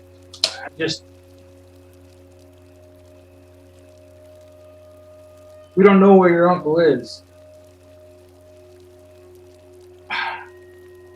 It's not so easy to just get them to tell us. And if we go in guns blazing, bad things could happen to him regardless. True. Where are you with us just busting our way in there, find out what we can find out? I'm on board with a less subtle approach, but I am also okay with subterfuge. Honestly, just knowing that I have the team here to support me in this, and of course to deal with the Red Wizards, I feel good, and I feel like the way the team picks the way this is going to go down. I'm okay with that. I'm just ensuring that I can perform and keep up. Fairly said. All right, we'll give Geisen his time to rest and prepare, and then we will go under this altar very early in the morning. And anyone that gets in our way, if we can avoid killing them until we know they're part of the Red Wizards or actively slaughtering innocents, try to let them live. If we find out they're part of the Red Wizards, we might just have to slaughter them. Because number one, they're taking out death. If they're working for the Ascended, they need to die. Before they bring Kurzog back, before they bring more families into blackmail situations, before they feed more villages freaking angry water and turn them into mindless killers and whatever else. Have we explained angry water to Gendrick? I think he was there when we were talking about that. I don't believe so. If you knew about it with Icky. Yeah. Didn't we Like explain? from Because like he knows Icky's backstory, so he knows about that situation. And then didn't we just explain it a bit as we got back to the cave? Correct. Oh, yes, because the pool yeah. at the top before you went Yes. upstairs. You're right. Right. Yeah, that I understand. Geisen, the rest of the team out here decided that we should just get you to start doing your preparations now so we can go as early in the morning as possible under the cover of dark as much as possible. If you can pull the others out now and let's go just rest, eat, whatever, let's do that now. Geisen responds, sounds good. Geisen, so he senses that there's illusion magic on the altar. Would he have a sense of like what's involved in a spell like that? Would there need to be somebody nearby that's keeping that spell in place? Would it be an object that would be like Not necessarily. It could have been a spell cast on an object itself. It could be would it have like a limited time on it, or It totally depends. It could be cast on the altar. It could be an object in or on the altar causing it. It could be an external force on it. You just know that the altar is emitting illusion magic. That's Okay. all. That's with that spell. That's all you really know. Okay. So I guess Geisen gets up and he's just gonna leave Sinishi to her thing and head out the back. And on the way, he'll kind of wave to Grelda to come with him. Grelda solemnly stands up. The walls are stone, you said, right? Yes, May I stone cunning at them? you absolutely may. I have to remember. I think that's an intelligence check of some kind, but I can't remember if it's a history check. It's not a spell. It's like a feature that I've got. No, it's under feats and trades. Features and traits? Yes. How many Extra feats check. do you This is- Here we are. Here we go. Intelligence history check. So this is about the origin of the stonework. So And then you add your proficiency bonus to it, I believe. and add double your proficiency bonus. Oh, Double your proficiency bonus. Okay. So intelligence history. Boop boop boop boop. There you are. If I remember, you have a -1 in your I history. do start with a -1. Yes. And your proficiency is 4, so 8. So it's whatever you roll plus 7. I rolled a 0. Wait. Well, she rolled a 1, Oh, which means -1, Yes. plus 8. So Yep. it's 7. Okay. And I mean, you're like, I mean, it's 8. 0 plus 8 is 8. yeah, you can't really That's go. gonna make all the difference in the world. Oh, yeah, between the 7 and the 8. Yep. So it's the origin of the stone. Yes, it is the origin. You're like, Grelda's kind of looking around. You're like, well, there's no quarries around here, so this obviously came in from somewhere else. All right. Okay, fair enough. Fair enough. So she just saunters out, having had some of the worst rolls of her career. She's like, this church, this stone, it's not from Hars. But also, potentially, this place, it's something terrible happened here. There's like an aura that just squishes all your rolls to terribleness. I'm surprised the tree It's a. hasn't Would you jumped call it a wonderous church? One? Did you roll the one? Wonder. That's fair. She ran away. I'm here tonight. And it was a 0. Zero is church. Yeah. All right, so Geisen leaves. Grelda gets up, makes her way out. Tanisha, you are still sitting and chatting with Okay, heads I out the have door. notes as to what I've been talking about this whole time. As Geisen heads out the door, he just kind of looks back to see what Sinishi's doing and then just shrugs. And Yeah. All right, so what has Tanishi been telling the priest during this? Oh, because he asked her, what am I lacking in my life? Oh, no. not nearly enough goblins. Wow. I want so badly to make your screen the biggest one so I can watch your face while you deliver this.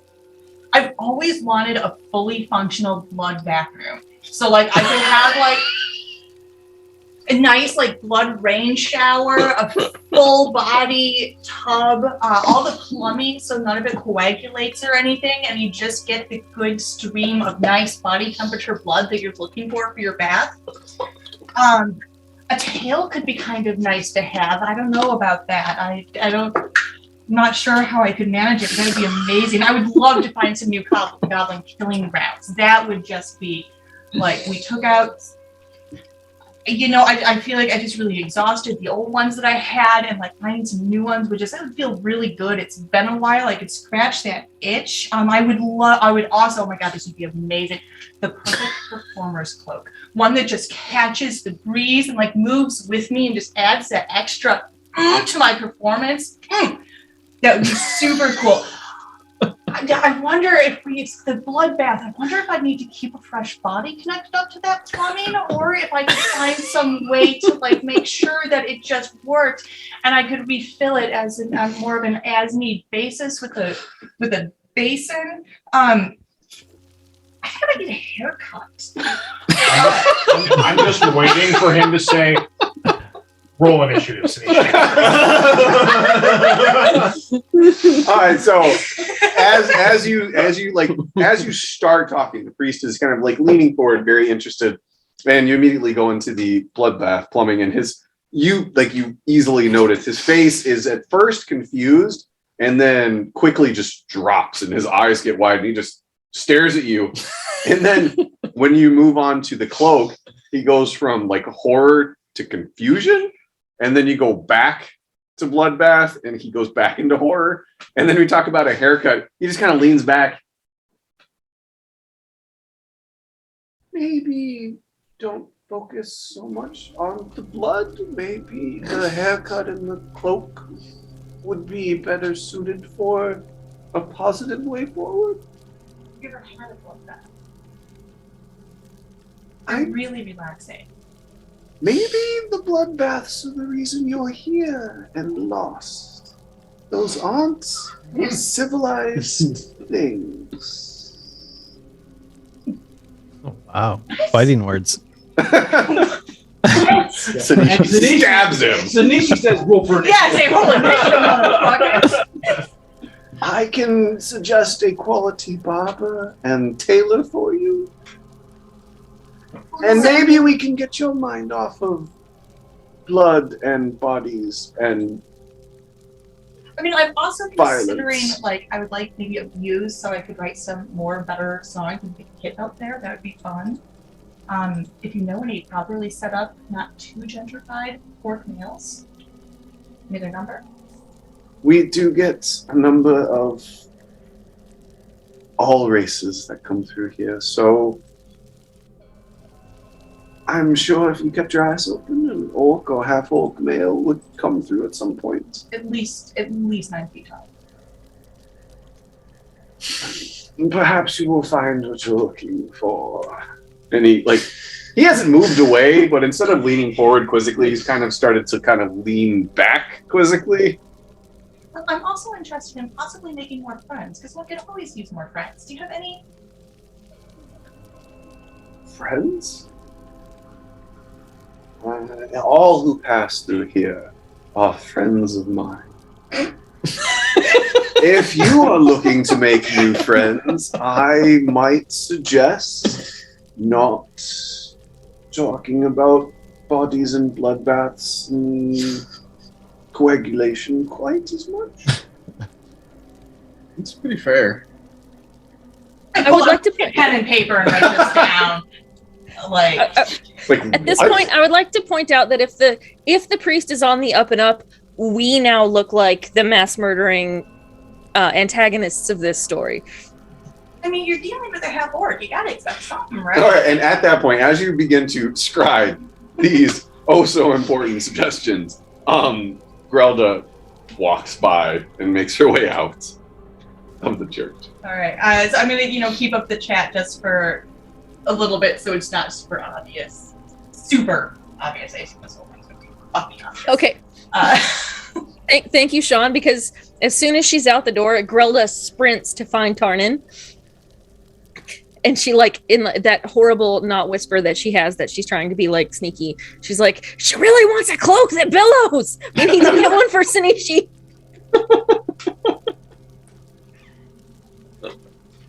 So noted. I love that you guys have just filtered out everything about my bloodbaths at this point. What color? Does it have to be that purple one? Can be anything but that purple one.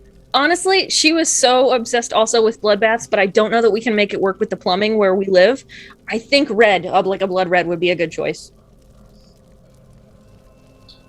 I think we've got a... I wouldn't be surprised in the least if Gendra can come up with something that's close to the texture and temperature of blood with the plumbing we have. It wouldn't be actual blood because that would coagulate and cause problems. But texture and temperature. All right, you're talking to the priest. Yeah, I'm talking to the priest. But anyway, so as this conversation is happening, Sinishi, what do you do when you see Grelda leave? That's what I'm just going to slowly kind of start disengaging. Taking the notes. Obviously, still giving him full attention and this is real.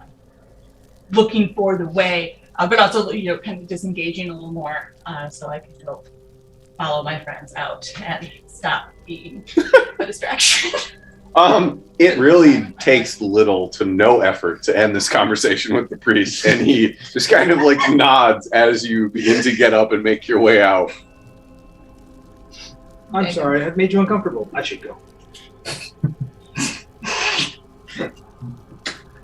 Most self-aware She's thing very aware. have She's very said intuitive. ever. All right, so at this Sure she point, knows. She just the group is back together out in the stables. Okay. As Sinishi approaches, Grelda goes, shh, shh, shh, shh. Don't tell her anything. Secret cloak. So, and I'm kind of gonna go and I'm gonna So, guys, I tried to learn some more about this religion, and I'm so confused. Should I not talk about bloodbaths? Most people are going to consider that to be a little weird. You gotta remember, most humanoids don't realize that there are some relaxing qualities to a warm bath of blood. So yeah, it's going to be confusing to a lot of them. It's not necessarily something you shouldn't talk about, but maybe you should approach it slowly. See if they're into that idea, or at least into the idea, the openness of, not everyone wants to go out and kill something just to have blood. So, Captain, what I'm hearing is I need to open a bloodbath spa so that everyone can experience it and realize. But I think the biggest setback you're going to find, just my wild guess, is breaking it down to a comfort point for them. Not most humanoids are not going to want to bathe in the blood of other humanoids. You're going to have to find a blood that they would be more comfortable with. Like deer. Yeah, I mean, Like that's fine. deer That's fine. All right, or let's sheep. file this under conversations at the start of this campaign. I never thought I'd hear. I wonder if I could get a contract with the butcher yard. Exactly. I was gonna actually- Now you're thinking. Actually, we are at the 2-hour mark. So on that Now note, you're thinking. we will take a quick break. What? We just got to a good part to jump into. Well, the topic? you can continue the conversation as long as you. Okay, so Grelda's super invested now. She's like, so a spa sounds like a great idea. I think we could maybe offer some things on the way to a bloodbath as an offering. You know, like a regular spa for, most people, and then maybe something that's a little more gelatinous. Well, we already have parking for the spa too, so we don't, that's important with location. As long as we set up in Sandpoint. Because we're going to need to feed people, and deer provides meat as well as blood. So I feel like this is actually, I think you've got some merit here. When we're done, we should really pursue this further. So, Gendrick, can you possibly start thinking about ways to fix up plumbing to transport blood, and maybe some way to keep blood a little more flowable over time, so it's not like a deer every 5 minutes? Yes, of course. And problem you might run into is keeping the blood warm. Oh, I hadn't thought of that. So you need to keep the blood warm. You need to keep the blood circulating. I also might suggest some kind of a blood and mud mixture for kind of like a mud blood bath. Mud blood bath, you might say. Blood. Well, that kind of ruins my plan. I was going to go. Tarnan's rolling his eyes when he says this. Well, that kind of ruins my idea. I was going to go out and get you guys a nice, really big surprise sign that says "Blood and Beer." Enter here. Oh, we can still do beer. It's just I need to know what the mud and blood smells like to create something that would really be a good pairing. That makes sense, and you're going to want to make sure it goes for multiple pallets, because God. we could attract. This has a potential to even attract like trolls or something. I think if you focus on the earth tones, you may be able to find something for everyone. Hey. It's slightly Hey, metallic, Hey, maybe. guys. I love all of you. However, we have another problem right now, okay? This is a great thing for when we actually sit down in that house that we own, and we've already taken out all the bad guys that want to do harm. Speaking of, laser focus on Grelda. Wait, Grelda is she has her little notebook out, and she's literally scribbling down earth tone beer notes, and then you point to Grelda, and she looks up from that. We need to know where your comfort point is on going in and potentially doing harm to people. Not knowing for sure how involved they are with the Red Wizards, who are the bad guys. I mean, you're Very low. I'm actually pretty against doing harm to them if we do know they're related to the Red Wizards in a torture style manner. It's not about torture style. It's about if we have reason to believe that they are part of the Red Wizards, are you good with us ending them because of the things they have done and the things they're associated with? If we know they're part of the Red Wizards, I'm happy to kill them. And if we don't know for sure, but we suspect, then how do we determine? I don't know. Being a good guy is not easy, but you don't accidentally murder nice people because they might have done something bad. Well, and I hate to say it, as much as I think this priest is kind of a dupe for worshiping, being a priest without a deity, fuck is that? Like, we know God's is real. Anyway, Yeah. so he's seen. I mean, other than the mind fuck of a priest without a deity, he seems like a good guy. Like, Are you suggesting that every person in a bad, evil, bent on ruling the world organization has to be evil? I mean, it stands to reason. I disagree. If they truly believe that what they're doing is for the benefit of everyone, how are they evil? All I am saying is that it is very easy to become the villain. Oh my goodness. And inching away at your moral points is the path to that. Honestly, my moral points are going towards the good. I'm trying. I really thought I was doing much better. I was not suggesting torture. I was suggesting intimidation. I was suggesting charming. I was suggesting persuading. Charming and persuading are fine. Intimidation is not. I can just show him the teeth. It depends on how far the intimidation goes. If Paddock was suspected of doing something evil because he can be sneaky, how far would you want someone to interrogate him? All right.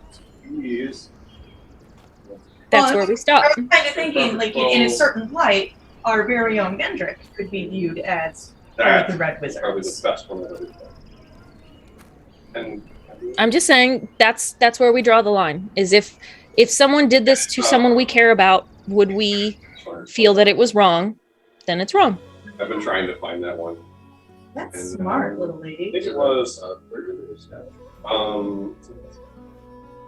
Would anyone have objections if we just walked into the chapel tonight and smashed this illusionary altar? Oh, I'm super on board with that. No god's gonna get pissed at us. That's very clear. I don't fear any gods.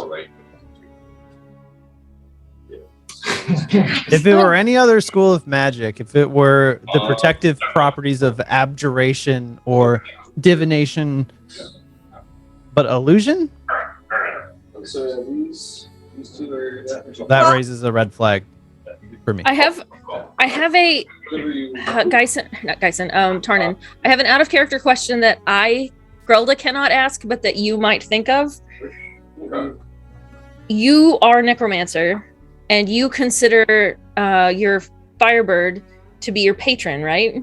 Yes. Isn't that how he described more of a patron than a deity, or am I misremembering? Oh, that's pretty much what it is. Yeah. So is there a chance that this is a necromancy patron thing? Would you know more about that? Tarnin has already dismissed the idea because, believe it or not, Tarnin's really not a necromancer. Oh, he's not. No. We still know who His My favorite of that. yeah. His patron is a deity of light who serves good, who serves life.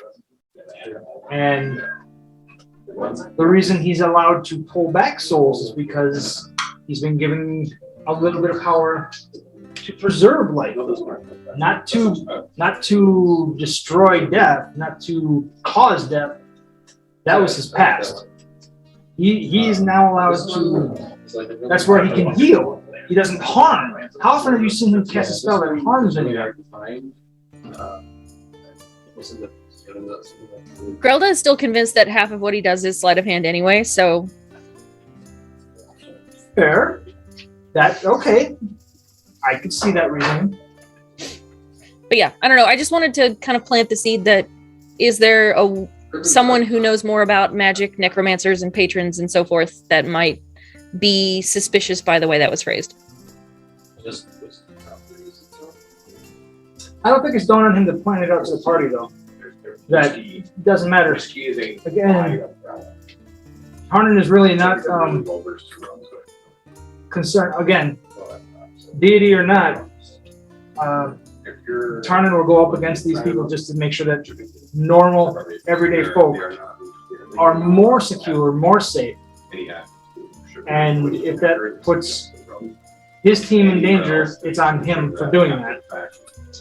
If it's just a patron, Tarnin has seen dragons fall before this group. He's seen giants fall before this group. He's seen blank-faced horrors be slaughtered. He's put Icky's soul back in his body thrice.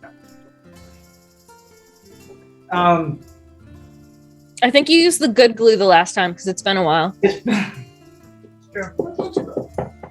I also got healing since the last time. More people have ability to heal since last time. Yep.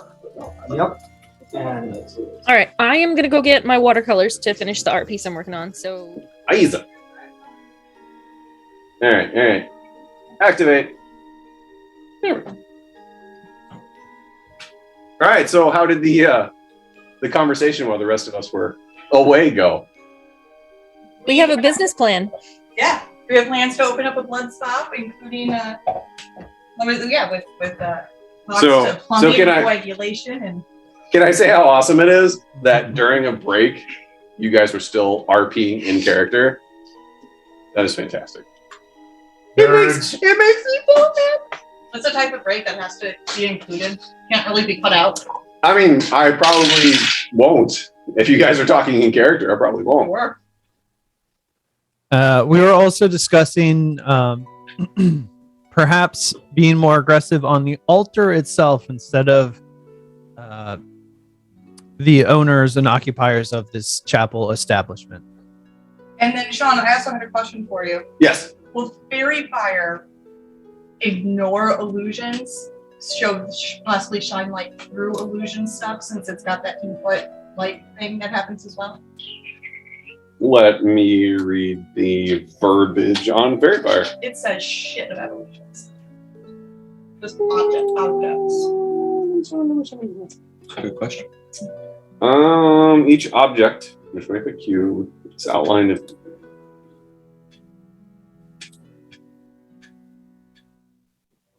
They're gonna have a really fucking easy way to show us through this illusion and the basement,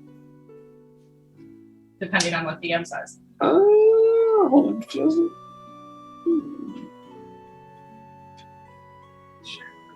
That. Things that make you go. Yeah, no, I kind of wanted to ask you this earlier because I had a feeling it might be a little more involved than first appears.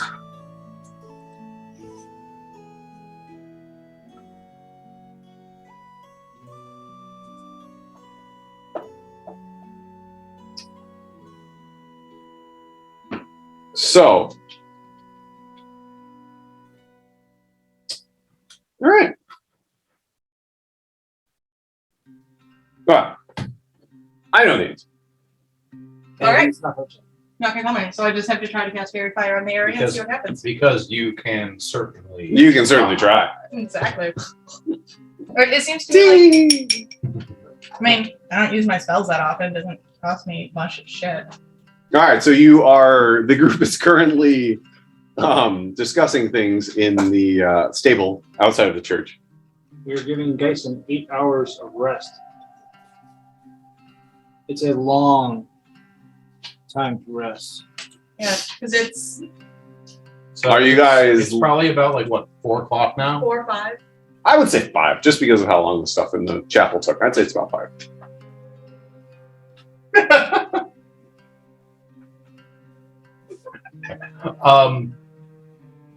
So how early are you thinking about getting started tomorrow? 2 a.m. 2 a.m. It's pretty early. Middle of the night. It's probably, I would support the middle of the night because I've got this spell that may or may not help us, but it illuminates all objects in an area. It might be able to help us find. Most good innocent people and folk will be in their beds and resting, or drunk and passed out at a bar. Exactly. So And resting. if we make everything in a certain area up on the altar below, we might be able to find the way under easier. Yes. I'll also be able to dismiss the illusion. Which works even, Which works even better. and you can save that fairy fire for whatever we find beneath. We just need to figure out. Yeah, I mean, I'm just saying, if you can't get rid of the illusion, I have a possible another way to get us out. Cool. Bless you. Thank you. To avoid exhaustion, like would a short rest is like what I'm please. If you go a 24-hour period, a full 24 hours without a long rest, you take a point of exhaustion. Yeah. Every 24 hours after that you do not take a long rest, you take another point of exhaustion. Yeah. The first point of exhaustion, I would need to double check. I think it's disadvantage on ability checks. Well, we are taking a long rest right now. 5 to 2. 5 to 2. And you can only take 5 to 2 one. is You not can only long take rest. one long rest every 24-hour period. Like you can't take a long rest, have a battle, and take a long rest. Just so everybody knows. I mean, What if you're exhausted? I would Can't. completely like. So you we are can't take a only rest at 5? per 5e rules. You are only allowed to take one long rest per 24-hour period. As somebody who loves to nap, I disagree. That is a short rest. You can take as many of those as you You want. haven't seen my naps. I would like to take 8 short rests in a row. So for that greatly. You, yes. Not everybody else, but half elves, Okay. yes. I could definitely make some really fun things happen. That's where the coffee lock comes in. The Coffee coffee lock? lock build, the half elf warlock build that can recover spell slots with a short rest. So you basically have infinite spell slots because half elves can short rest instead of long rest. Yep. So during a short rest, you can recover all of your spell slots, so you never need to take a long rest. Called the coffee lock build. Google it. Nah, I prefer to just play with what I got. Good, because I wouldn't want that one. But, That's why I bring it up. Anyway, You don't have a gift are you telling me that we can't? because it's fun. Are you telling Anyway. me we can't take a long rest right now? Give me, you can. I'm just telling you, one long rest, 24-hour period. Okay. And So if for those of everybody- us who don't need a long rest, there will be negatives if we don't take it. If you go a full 24-hour period without taking a long rest, you will suffer a point of exhaustion, which I believe is the 1 point of exhaustion is a negative on your ability checks. That shouldn't kick in until, I mean, we were riding Dwayne on the way here, so we probably set out around 7, 8 in the morning. So as long as we rest before like 8 a.m., Could we do a short rest and have that count? no, it's only a long rest counts. You get the REM cycles. Well, and the big thing is Geisen needs a long rest in order to queue up the spell he needs, right? Look, Yes. I just have Icky's best interest at heart because if we don't have to take a long rest, if we could take a short rest, then we could go check out the local bars. That was Icky's inclination, but if this is what the plan is, like I don't like if we don't have time for that, I don't give a fuck. I would love to be able to go play out at bars, but I am also willing to stay and guard Geisen's tiny fucking body while he rests as necessary. All right, 1 level exhaustion I too will is stay disadvantage on ability checks. Oh, 2 yes, levels I is wanna your go speed is halved. 3 levels is disadvantage on attack and saving throws. 4 levels is your hit point and maximum. Your maximum hit points are halved. 5 levels of exhaustion is your speed is reduced to 0, and 6 levels of exhaustion is you die. And the levels of exhaustion go up Every 24 hours, you do not take a long rest. And every 24 hours you do take a long rest, you only go down 1. So you don't get rid of them all. Okay, but you mentioned the coffee lock. I'm sorry. You mentioned the coffee lock, and I'm looking at it, and it says there is no rule in D&D that says you must take a long rest. No, And I mean, The way that the coffee lock works is you only ever have to take short rests. the way that's because the coffee lock uses a half elf, and a half elf can take a 4-hour short rest as opposed to a long and get the same benefits as a long rest. Oh, So it only works for that very specific build. Setup, yeah. You have to have that exact build, and you have to have it because there's some rules as written versus rules as intended play Mhm. there. So you have to have your DM needs to sign off on it because it very easily be no. yeah. So But it Tarnan is- doesn't it is have the just for ability to that. only sleep 4 hours. He would still need the 8 hours. Yes. Okay, thank you.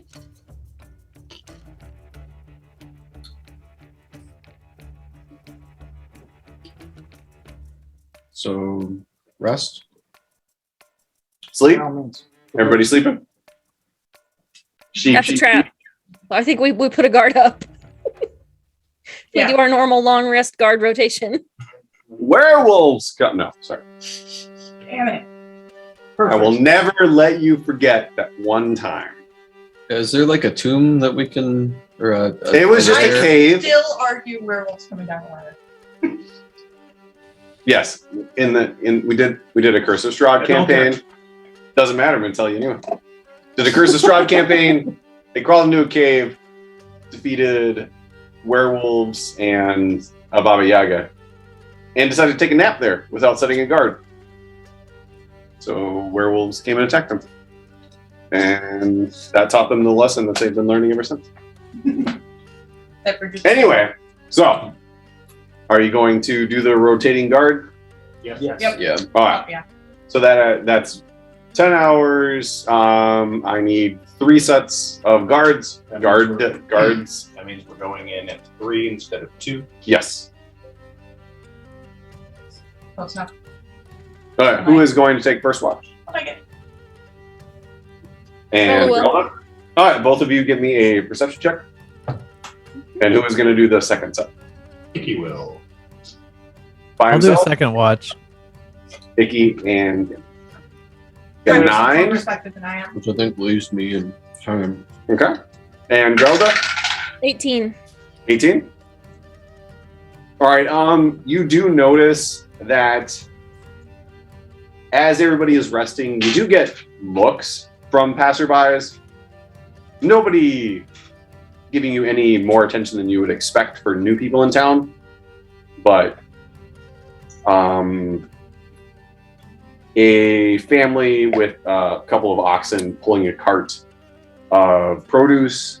You see a series of like 6 horses being pulled by a couple, a man and a woman being pulled into town, and they give you a little bit of an extra look, kind of just looking you over, but nothing that raises the hair on your neck. They've got oxen and horses? Different people. Different Okay. people. Okay, all right. Okay. Yes. How are they seeing us if we're inside? Is it It's an open stable. I would say it's like think of like a carport. It's got the walls and the roof, but open to the outside. Oh god, that makes the lack of snow even weirder. Or no, that makes it a little less weird. Never mind. Maybe It's a horse port. A horse port. All right. All right. So your watch ends without incident. Then Icky and Gendrick, if you would both give me a perception check. 7. 11. 11. You also get the sense that, the passerbys in the town are kind of looking at you a little bit extra, but nothing that surprises you, considering you're new in town. Kill the outsiders. Kill that. I would say nothing interesting happens during your time. And if you guys don't want to do anything, then it would come to Tarnan and Geisen. 15. Gendrick will just say on watch change that some of the locals are kind of eyeballing us a bit, but otherwise nothing to report. And then Do we add anything to do it? Or is it Appreciate just a it. straight? snuggles up It's to a not perception RTG. check. So whatever your perception would Oh, okay. 16. be. 16, and I'm sorry, Tarnan, what was yours? 15. 15? You both get the same impression that Gendrick had passed on to you. Locals seem to be not giving you extra attention to the point where it makes you nervous. Even at midnight to 3 in the morning. The couple of people going in and out of the taverns, they notice you and they kind of stare at you, but not in any way that makes you worried or nervous. And as 3 o'clock hits, your watch is ended. And now our watch is ended. Oh, I'm sorry. I thought that was a thing. We don't do that anymore. Never mind. His name is Robert Paulson. His name is Robert Paul. Nobody's died. When they die, we can say that. Until then. Yeah. And now our watch Is that what Tarnan's like mantra is as he brings somebody back to life? But your His name was- His name was Robert Paulson, and they put his hands on his chest. His name was Robert Paulson, and he brings it back. My name is Robert Paulson. Anyway, 3 o'clock Shit, hits. wrong soul. 3 o'clock hits, and Tarnan and Geisen's watch is over. And you have hit the 8-hour sleep mark. You ready to go? Yeah. Excellent. Is the chapel still illuminated in any way? Tarna starts waking everyone up. I was gonna say, you're still asleep. All right, trying to wake everybody. You notice a pale light coming out of the stained glass windows. Seems like there is some light inside, but it is nowhere near what it was earlier in the day. Go to the chapel and I'm gonna murder you. Cause murder. I like that better. I'm sorry. We'll see how this goes, but that might be the episode title. I was torn between gonna cause murder and gonna fight wizards or kill wizards. I like cause murder. It's closer to mirror. It makes sense. It's got the onomatopoeia. Yeah. To it. Yeah. I can see. It might be too long. I'm gonna have to figure out. Everybody wakes up. Everybody is awake. It is 3 a.m. There, you do hear. Everybody does hear some sounds from the town. People coming out of the taverns. Those working late at night. There's not too much, but you do hear some from the town. So just basic town. Yeah, nothing. I mean, you heard. I will say you heard more from Sandpoint. There is some activity at 3 a.m, but it's not a lot. Okay. Everyone ready? Sneaky. Geisen, every day after a long rest, I can make a scroll from a second or first level spell. Okay. I'm going to do invisibility this time. Okay. So you make an invisibility scroll, and then if you want to switch your spells, now's the time. Yep, I just did. All right. Captain, before we get started on this, how about I kind of like to stretch my legs and maybe just kind of walk a lap around the chapel. See, now, got the front door's closed. You know, get an outside lay of the land before we go barging in. And possibly be best to not all go in at once immediately in case there's somebody who's there who would find all of us who have been sleeping all evening just coming in all together. I have already set myself up as somebody possibly interested in this religion. That doesn't really give me a straight answer if this is a religion or not. I'm very confused. My concerns are that it draws more attention to us. I would prefer to all of us look around, make sure there's no one paying attention to us right now. I'll go right into the church once we're inside there. If you guys want to check out the inside, casually, cautiously, great.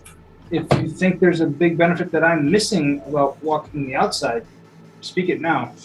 No, just it seems if there are folks in there that are doing something nefarious, and if all of a sudden the party of 6 that just rolled into town comes in the middle of the night, that just seems suspicious, and maybe they'd be on the defensive immediately as soon as we walk in. I'm leery of the red wizard. Well, I mean- Unless we're super sneaky. I'm sorry, go ahead. I could just send Ollivander in to look around. It's all the before we more- go in. I mean, isn't that just my if we've already been made, if they already have any suspicion of us, that's why they're up in the first place. So at this point, does it matter? I mean, Maybe their nefarious operations operate in the middle of the night. But yeah, like whatever. Like I'm that's fine a to fair take, point. I'm fine to take your approach. I'm just saying No, you got a valid point there. I mean, who of us is the sneakiest besides me? Definitely Sneezy. I have a +4. I'm relatively sneaky. Paddock. plus sorry. No. +5 to stealth, +4 to performance. From my past experiences, is Sinishi actually sneaky? No, it's +3 with disadvantage. I'm not sneaky for shit. Her heavy And I armor failed makes it every time. difficult. I'm sorry, Battle. Sinishi, you are not sneaky. You are bold and fierce and proud, but sneaky. And there is no reason for you to ever be sneaky. No. That's So- not true. I'm a little surprised. I also have a +5 to stealth. Oh wow. So perhaps it's a little bit of the thin frame Genasi DNA, or perhaps the various. There's a lot of grease in the armor and whatnot that I have, so it's a little quiet. We're getting like a mental image of you like kind of sneaking and like monkey wrench into something and just like tighten this up. No one will notice. That's when you use the oil can. Yep. All right, Icky, who do you want to go with you then? Where you going? I mean, I think like I'm fine just kind of wandering in the front door myself. Maybe Grell, can I get a sip of something that I could? Are we expecting the front door to be open at 3 in the morning? I thought they locked it at the church. Well, I was going to open the back door. I guarantee you it will open. I was figuring to go in the back door. But Yeah, he definitely said that he locked the doors at sundown, which is I forgot You're right, that you piece. I did. forgot that piece. yeah. But he also said we could knock on the door and he would come. Well, I'm you kind know, of thinking we just pick that lock and check out that altar. I Yeah, guess we don't yeah, need to complicate things, right? We'll just have do it. to- I like this Gendrick guy. Glad you brought him along. Good Yeah, job, sure. guys. No, if the doors were like I'd forgotten that the doors were supposed to be locked after I mean, sundown. So we yeah. may not even need to have any interaction with this priest or whoever he is at this point. That would be great. Just in case, let me think of some bullshit about a dream showing me a calf. So I can distract him again. There were bloodbaths everywhere. Red blood calf. You should go back to him and be like, okay, but what if the blood was mixed with mud? Would that improve the situation for you? Came from leeches. Obi, take me away. All right. Obi, No, you're right. I have I'm still prepped and here. locked. I have a distraction ready for the priest in case we encounter him again. So I might break off you guys if need be. We could just put him to sleep. Let's gently open that door, take a peek Okay, let's go. inside, and Turn and walks up to the decide door. from there. You'll at that bridge when we come All to right. it. Sneakity, sneakity, sneakity. I never Sneakity, know. sneakity. Try and What do you want first? Sneak roll? What? What do you want? Tell me. we'll do the outside stealth roll first, and then the lockpick roll. 9 and 13 is 20 what? 2. 2. I got a 22 for stealth. Okay. Outside. And then give me the lockpick roll, Okay. which is I got it. Hold on. dexterity plus your. Modified 26. Whoa. That is with your. Because you're using thieves' tools. Correct. So you have your proficiency bonus in there as well? That's modified 26. Huh? The lock picks relatively easily. You are able to slide the deadbolt in, and you're able to do it in a way that doesn't really give much, if any, noise. Excellent.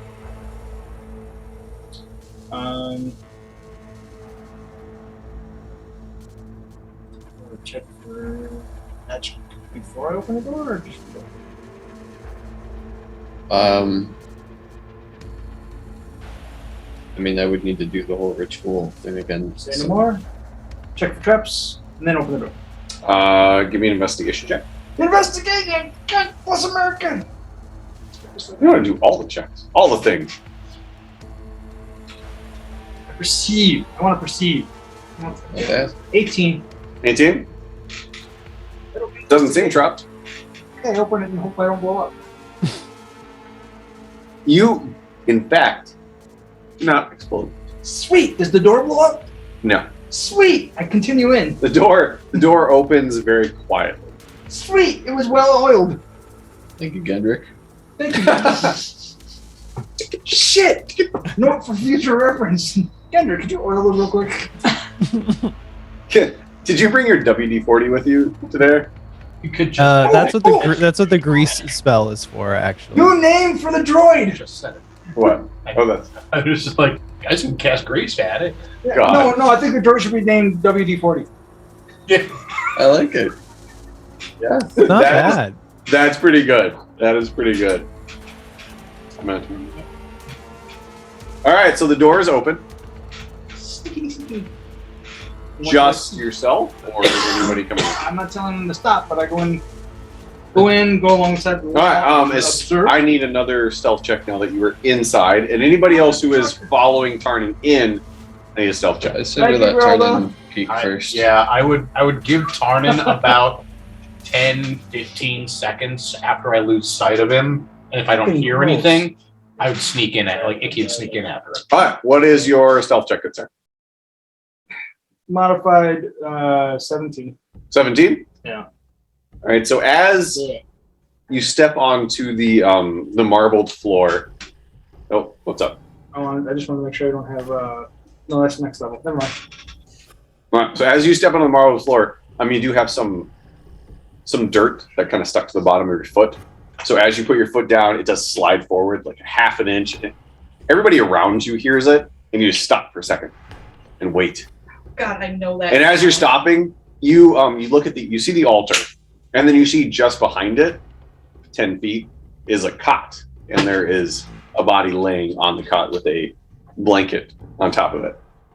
And as you're waiting to see if there's any response, you look at the rest of the inside of the church, and the light is low, but there's just enough that you can see that there doesn't appear to be anybody else in there. After a couple of seconds, you notice no response from the body lying on the cot. So you continue forward. I make a beeline towards that body. Okay. Grelda will be moving forward along with Icky. All right, everybody who is, like I said, how far is Tarnin getting in before people follow? Yeah, like I said, Icky would wait about 10, 15 seconds, hears nothing from Tarnin, will sneak in after. I mean, if Tarnin doesn't say shit about waiting, I guess in I'm not his ass, I'm messages, following. Tarnin asks, So I think we're down. should we follow or wait for you? Do I hear her already coming in? I would say you could get to the body. So you're sneaking. How far is that? Sorry. 5, 10, 20, 30, 30 at half speed. There's still 15. Yeah, I would say you'd be able to get to the cot before Sinishi's 15 seconds. So it would depend on what you do. It's not Sinishi's And 15 seconds. Yeah. She said she's I thought- coming right away. Oh, I thought she said. I said He 15 said- seconds. What did you say? I would be. I mean, if He's Tarnin waiting, doesn't say she's going anything, in, I'm and just he's going on asking. in. All right. Well, in that case, So I'm you asking didn't say you, anything. do I hear her coming in? Well, she's gonna have to roll a stealth check to let you know. All right, stealth check. Stealth check 1 is a 6. Stealth check 2, because I have disadvantage, is a 4. So 4. Oh God. So yes, you absolutely do hear her. You hear her heavy armor scraping the stones immediately behind you. But wasn't Icky lining up at the door behind Tarnin though? But Iggy said he was going to wait. Yeah. And So I, she just So flipped then- out. So she just would went have right to, by like, it. come Icky through just- Icky. what do you get for having bird bones and being mostly fun?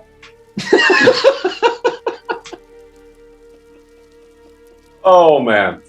The fighting expedition after this adventure will be held at the. We have a arena at the house. We do, but All right, so Tarnin makes his way in. About 10 feet in, Tarnin hears the scraping of heavy metal armor boots behind him. As soon as Tarnin hears that, the figure in the cot in front of you, you hear it like the breath catch, like a snort, and the body turns over. And then you hear silence, but you do know Sanishi is immediately behind you. I respond to Geisen. A few seconds would have been great, but Sinishi's already in. Come on. And I quickly, as quickly as I can, quietly move over to the body. All right. So Sinishi's following. Is anybody else coming in? Yes. I rolled my 16 stealth check earlier when I said that I would come in with Icky. All right. I guess I can't do much worse than Sinishi, so I'll come in clearly too. not. No, you always do. Oh, 3! Holy crap! I mean, no, my second one was a natural 21. one. So you. But it ended up being 6. 4. 4. Okay. 21. Okay. I also Here- go to follow. And after talk about how good I am at stealth, I rolled a 1, which is a 6. Better than me. Better than my one. So, do you also have to roll stealth for WD-40? I love it. Maybe that's a combined roll. Let's say I don't- I'd does- probably be picking him up. I'd probably be trying to hold him, and I think Does maybe that contributed WD-40 to the have like a dexterity stat? It's probably kind of slippery. Yes, he does. Let me get that Oh. open.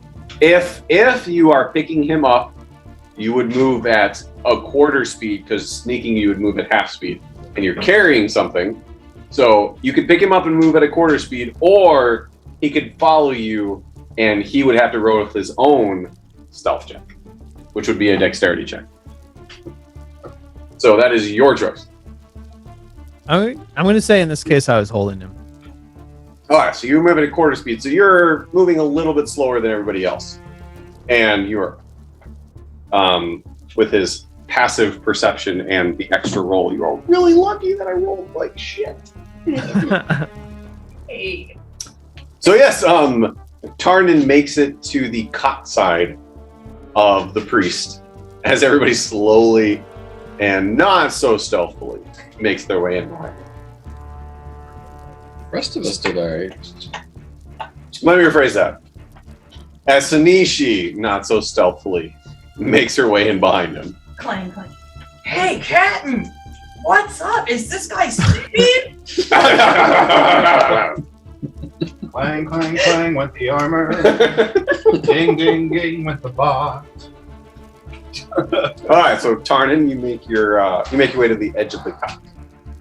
You still turned away from me? He was away from you. He turned towards the altar, but is still asleep. I draw my blades and wait.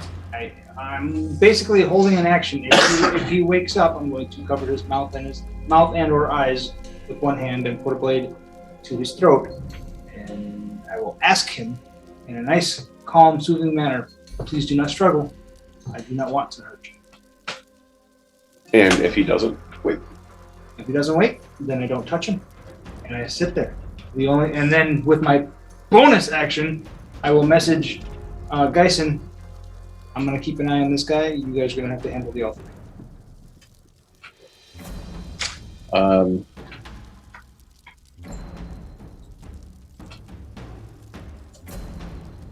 So, detect magic, it's vocal and somatic.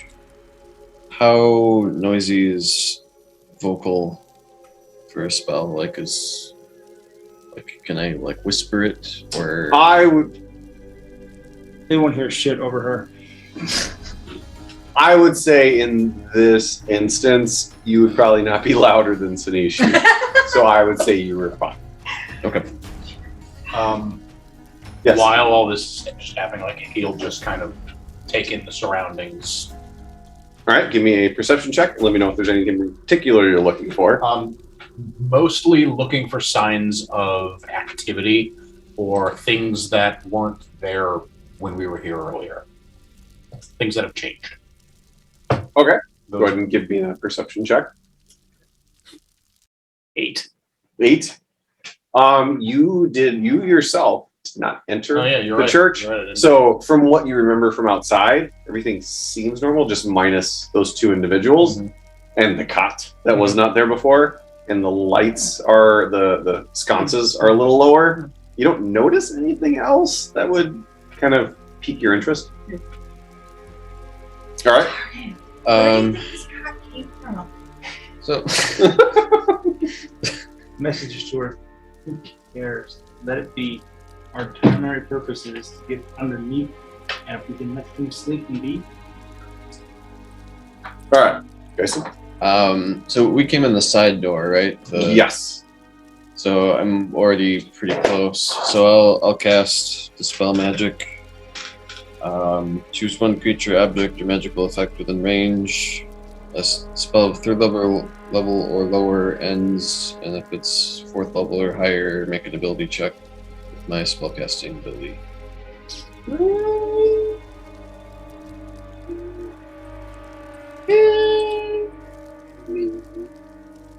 Make an ability check with your spellcasting ability. And you should have whatever your spell modifier is, I believe.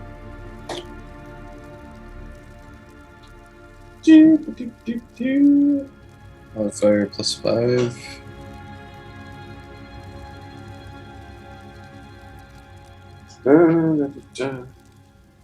I think your spell casting ability is intelligence.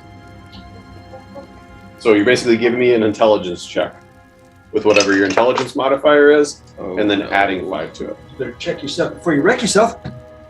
I do that with advantage. Do you? Right? Not natively, you have cards, Oh, but not natively. Just we use do it. have cards. Just use it.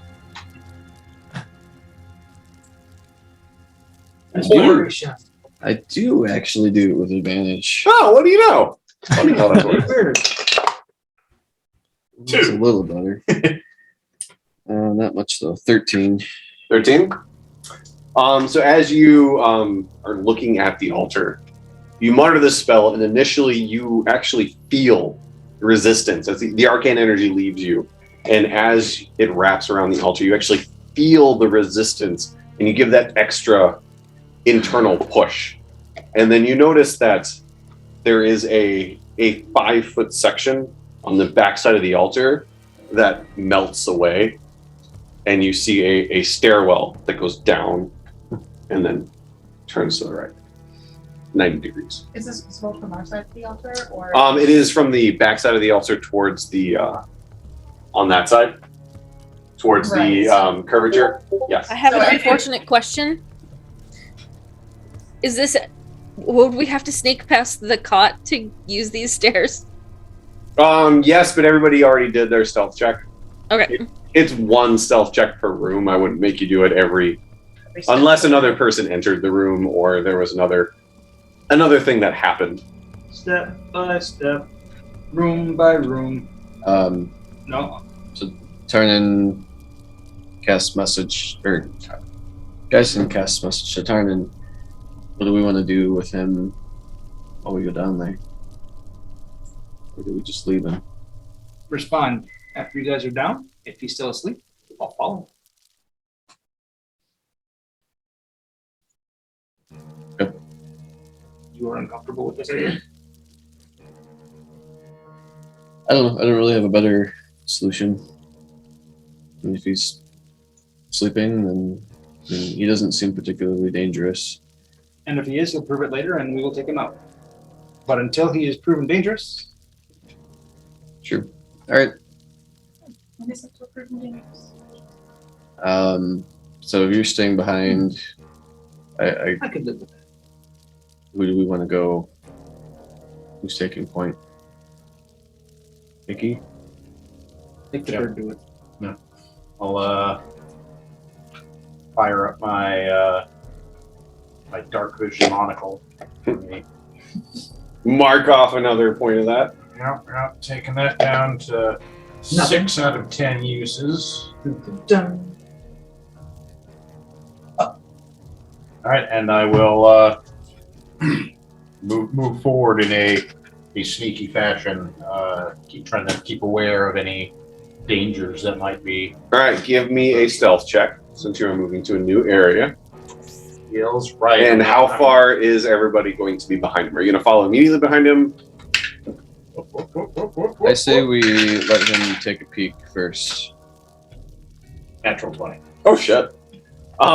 Nobody, not even Tarnan, hears that Icky is making his way down the stairs. So you make your way down. It makes a 90-degree turn to your right, and then it kind of circles around back to your left, and you end up in an undercroft. It seems to be almost a storage area. The room you come down into is 20 by 10 with an opening that leads further in, and you see large, like, whiskey barrels, a large whiskey barrel on the other side of that. There's a lot of dust, a lot of cobwebs. You see a couple of lanterns. So this is an area that is in disarray, but is not unused because there are lanterns. Okay. I was going to say, so like the lanterns, do they essentially make dark vision unnecessary in this area? I would say so. Okay.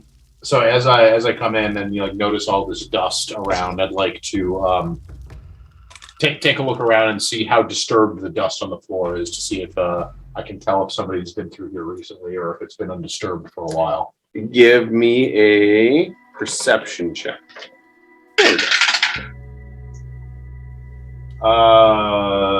That is math 11. You see, you notice that the dust and cobwebs do not seem to cover the entire area, and seeing that and the lit torches, obviously it hasn't been weeks or months, but you're not really able to discern how long it's been since somebody's been down here. Grayson waits a few seconds after it seems like he'd be down there, and then I message him and ask, should we follow? If you'll respond, yeah, just kind of give a brief description of what he sees down there.